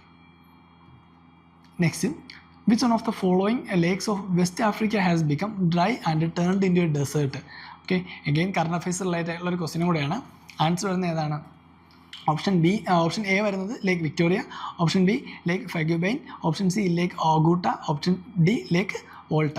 അപ്പോൾ ഇതിൽ ആൻസർ വരുന്നത് ഏതാണ്? ഓപ്ഷൻ ബി ആണ്. ലേക്ക് ഫെഗുബിനെയാണ് വരുന്നത്. കാരണം ബാക്കിയൊന്നുമല്ല, ലേക്ക് ഫെഗുബിനെ വേണത് ടേൺഡ് ഇൻടു എ ഡെസേർട്ടായിട്ട് മാറിയത്. ഓക്കെ, സോ സിവിയർ ഡെസർട്ടിഫിക്കേഷൻ 1970 മുതൽ തന്നെ എന്താണ് ലേക്ക് ഫെഗുബിനയിൽ ഡെസർട്ടിഫിക്കേഷൻ ഉണ്ടായിട്ടുണ്ട്. സോ ഇത് മാലിയുടെ ഒരു ഐസൊലേറ്റഡ് ലേക്ക് ആയിരുന്നു. മാലിയിലുണ്ടായിരുന്ന ഒരു ഐസൊലേറ്റഡ് ലേക്കായിരുന്നു എന്ന് പറയുന്നത് ലേക്ക് ഫെഗുബിനി എന്ന് പറയുന്നത്. ഓക്കെ, ജസ്റ്റ് ബാക്കി ഓപ്ഷൻസും കൂടെ നമുക്കൊന്ന് നോക്കി പോവാം. ഫസ്റ്റ് പറയുന്നത് ഏതാണ്? ലേക്ക് വിക്ടോറിയയാണ്. ലേക്ക് വിക്ടോറിയ അത് ഏതിൻ്റെയൊക്കെ ബോർഡറിലുള്ളതാണ്? അത്യാവശ്യം ഒരു വലിയ നദിയാണ് ലേക്ക് വിക്ടോറിയ പറയുന്നത്. അത്യാവശ്യം വലിയ ലേക്കാണ്. ഉഗാണ്ട, കെനിയ, അതുപോലെ ടാൻസാനിയ. സോ ഇതിൻ്റെ ബോർഡറിലുള്ള ഒരു ലേക്കാണ് എന്ന് പറയുന്നത് ലേക്ക് വിക്ടോറിയ എന്ന് പറയുന്നത്. ഓക്കെ, സോ അതുകൂടാതെ ഇതിനൊരു ഇമ്പോർട്ടൻസും കൂടെ ഉണ്ട്. നൈൽ റിവർ, ഓക്കെ, അല്ലെങ്കിൽ നൈൽ റിവർ ഒറിജിനേറ്റ് ചെയ്യുന്നത് എവിടെ നിന്നാണ്? ലേക്ക് വിക്ടോറിയ എന്നാണ്. എന്നിട്ട് അത് എവിടെയാണ് ഡ്രെയിൻ ചെയ്യുന്നത്? മെഡിറ്ററേനിയൻ സീയിലാണ് ഡ്രെയിൻ ചെയ്യുന്നത്.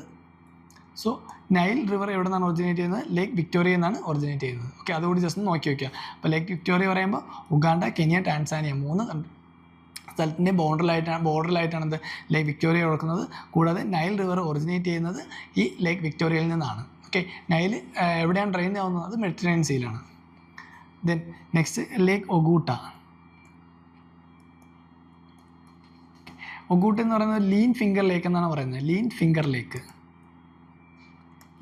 ലേക്ക് എന്നാണ് ഒഗൂട്ട അറിയപ്പെടുന്നത്, ലേക്ക് ഒഗൂട്ട അറിയപ്പെടുന്നത്. അതുകൂടാതെ എന്താണ് സൗത്ത് ഈസ്റ്റ് നൈജീരിയയിലെ ഇമോ എന്ന് പറയുന്ന സ്റ്റേറ്റിലെ ഏറ്റവും വലിയ ലേക്കാണ് ഏത്? ഏറ്റവും വലിയ നാച്ചുറൽ ലേക്ക് അല്ലെങ്കിൽ ലാർജസ്റ്റ് നാച്ചുറൽ ലേക്കാണ് ഏതെന്ന് പറയുന്നത്?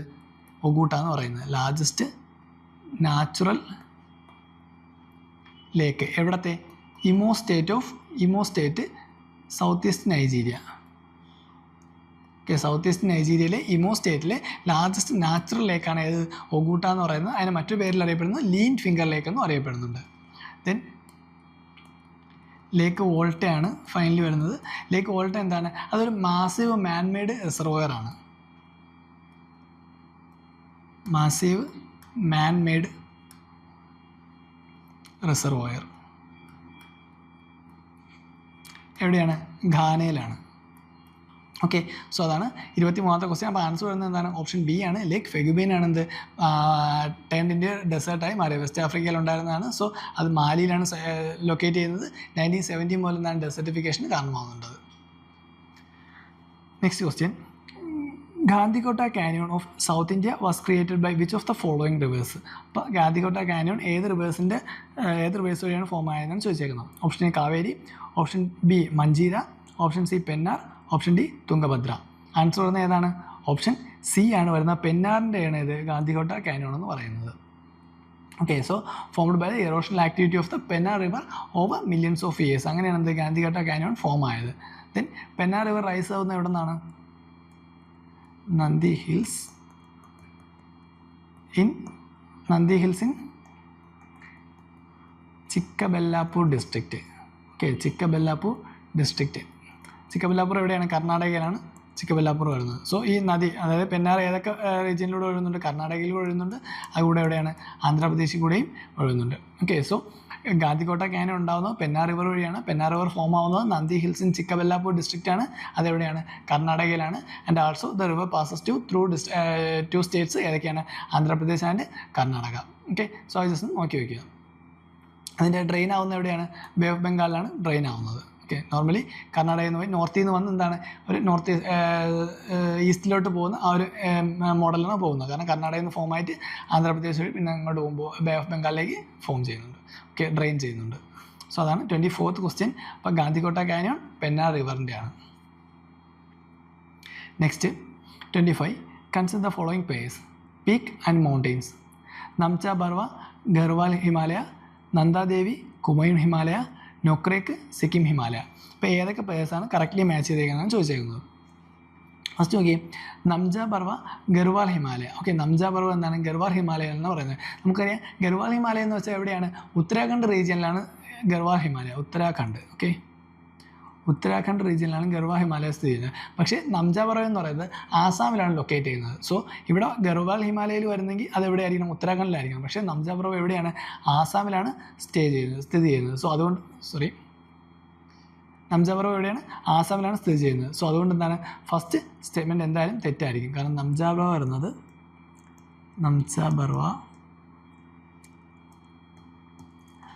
ആസാമിലാണ്. ഓക്കെ, അതായത് ഈസ്റ്റേൺ മോസ്റ്റ് പോയിൻ്റ് ആണ് ഹിമാലയയുടെ ഈസ്റ്റേൺ മോസ്റ്റ് പോയിൻ്റ്. സോ ഹിമാലയയുടെ തന്നെ ഈസ്റ്റേൺ മോസ്റ്റ് പോയിൻ്റ് ആണ് ഏത് വരുന്നത്? നംജ ബർവ വരുന്നത്. അതുകൊണ്ട് എന്താണ് അത് ഉത്തരാഖണ്ഡിലല്ല, ഗർവാൽ ഹിമാലയസിലല്ല, പകരം ഇവിടെ ആസാമിലാണ് എന്ത് സ്ഥിതി ചെയ്യുന്നത്. ഫസ്റ്റ് സ്റ്റേറ്റ്മെൻറ്റ് അപ്പോൾ എന്താണ്? തെറ്റാണ്. ദെൻ നന്ദാദേവി കുമയൂൺ ഹിമാലയസിലാണ്. നമുക്കറിയാം കുമയൂൺ ഹിമാലയസ് എന്ന് പറയുന്നത് ഹയസ്റ്റ് പീക്കാണ് പറയുന്നത്. അതുകൂടാതെ എന്താണ്? ഉത്തരാഖണ്ഡിലാണ് ഉള്ളത്. സോ അതുകൊണ്ട് അത് ശരിയായിട്ടുള്ള സ്റ്റേറ്റ്മെൻ്റ് ആണ്. കാരണം നന്ദാദേവി എവിടെയാണ്? ഉത്തരാഖണ്ഡിൽ തന്നെയാണ്. ഓക്കെ, നന്ദാദേവി കുമയൂൺ ഹിമാലയാണ്, ഉത്തരാഖണ്ഡ്. ദെൻ തേർഡ് വരുന്നത് നൊക്രേക്ക് സിക്കിം ഹിമാലയാണ് പറയുന്നത്. നൊക്രേക്ക് എന്താണ്? ഗാരോ ഹിൽസിൻ്റെ ഏറ്റവും വലിയ പാർട്ടാണ്. ഗാരോ ഹിൽസ് വരുമ്പോൾ എവിടെയായിരിക്കും വരുന്നത്? നോർമലി സിക്കിമിലല്ല, പകരം എവിടെയാണ് വരുന്നത്? മേഘാലയയിലാണ് വരുന്നത്. സോ മേഘാലയയിലാണ് ഗാരോ ഹിൽസ് വരുന്നത്. സോ നൊക്രേക്ക് ഗാരോ ഹിൽസിൻ്റെ പാർട്ടാണ്. അതുകൊണ്ട് എന്താണ് അത് ആൻസർ വരുന്നത് സിക്കിം ഹിമാലയ അല്ല, മേഘാലയയിലാണ് വരുന്നത്. ഓക്കെ, അതായത് അവിടെ എന്താണ്? നൊക്രേക്ക് നാഷണൽ പാർക്ക് ഉണ്ട്, നൊക്രേക്ക് ബയോസ്ഫിയർ റിസർവ് ഉണ്ട്. ഇതെല്ലാം എന്താണ് ആ ഒരു റീജിയനിലെ പ്രധാനപ്പെട്ട പ്രത്യേകതയാണ്. അപ്പോൾ മൂന്നാമത്തെ സ്റ്റേറ്റ്മെൻറ്റ് എന്തായിരിക്കും? തെറ്റായിരിക്കും. അപ്പോൾ ആൻസർ വരുന്നത് ഏതായിരിക്കും? ഓപ്ഷൻ ബി 2 ഓൺലി മാത്രമായിരിക്കും. ഓക്കെ, അപ്പോൾ നംജ ബർവ എവിടെയാണ്? ആസാമിലാണ്. ഈസ്റ്റേൺ മോസ്റ്റ് പോയിൻ്റ് ഓഫ് ഹിമാലയാണ് നംജ ബർവ വരുന്നത്. സോ ഗർവാൽ ഹിമാലയസ് എന്ന് പറയുന്നത് തെറ്റാണ്. കാരണം അത് ഉത്തരാഖണ്ഡിലാണുള്ളത്. സെക്കൻഡ് നന്ദാദേവി വരുന്നുണ്ട്, അത് കുമയൂൺ ഹിമാലയസിലാണ്, കാരണം ഉത്തരാഖണ്ഡ് റീജിയനിലാണ് വരുന്നത്. ദെൻ തേർഡ് വരുന്നത് നൊക്രേക്ക് വരുന്നുണ്ട്, അത് സിക്കിം ഹിമാലയയിലല്ല, പകരം എന്താണ്? മേഘാലയ റീജിയനിലാണുള്ളത്. കൂടാതെ എന്താണ്? Nokrek national park, Nokrek biosphere reserve ഒക്കെ എന്താണ് ഇവിടുത്തെ പ്രധാനപ്പെട്ട പാർട്സുകളാണ്. Then highest point of Garo hills ആണ് ഏത്? ഈ നൊക്രേക്ക് വരുന്നത്. Highest point of Garo hills. Okay, so അതാണ് ഏത്? നൊക്രേക്ക് വരുന്നത്. അപ്പോൾ ആൻസർ വരുന്നത് ഏതായിരിക്കും? ഓപ്ഷൻ ബി ആയിരിക്കും, 2 ഓൺലി മാത്രമായിരിക്കും. ഓക്കെ, സോ അതാണ് 25th ക്വസ്റ്റ്യൻ. അപ്പോൾ നമ്മൾ ഫസ്റ്റ് 25 ക്വസ്റ്റ്യൻസ് ഇന്ന് ഡിസ്കസ് ചെയ്തിട്ടുണ്ട്. നെക്സ്റ്റ് സെക്ഷനിൽ അടുത്ത 25 ക്വസ്റ്റ്യൻസ് ആയിരിക്കും. അതായത് 26 മുതൽ 50 വരെയായിരിക്കും നെക്സ്റ്റ് സെക്ഷനിൽ ഡിസ്കസ് ചെയ്യുന്നത്. അപ്പോൾ ഇന്നത്തെ സെക്ഷനിൽ എന്തെങ്കിലും ഡൗട്ട്സ് ഉണ്ടെങ്കിൽ ഞാൻ കമൻറ്റ് സെക്ഷനിൽ ചോദിക്കാവുന്നതാണ്. Okay, thank you. We offer well-equipped reading rooms for students. Reading room and premium reading room. Our facilities are comfortable and executive chairs, in-built lockers, Wi-Fi, newspapers, periodicals, and a fully air-conditioned, peaceful environment and CCTV secured. Additional facilities include clean drinking water, a separate lunch area, and a game zone, chess and carom, for relaxation. For admission, contact us on 9094485485 Trivandrum.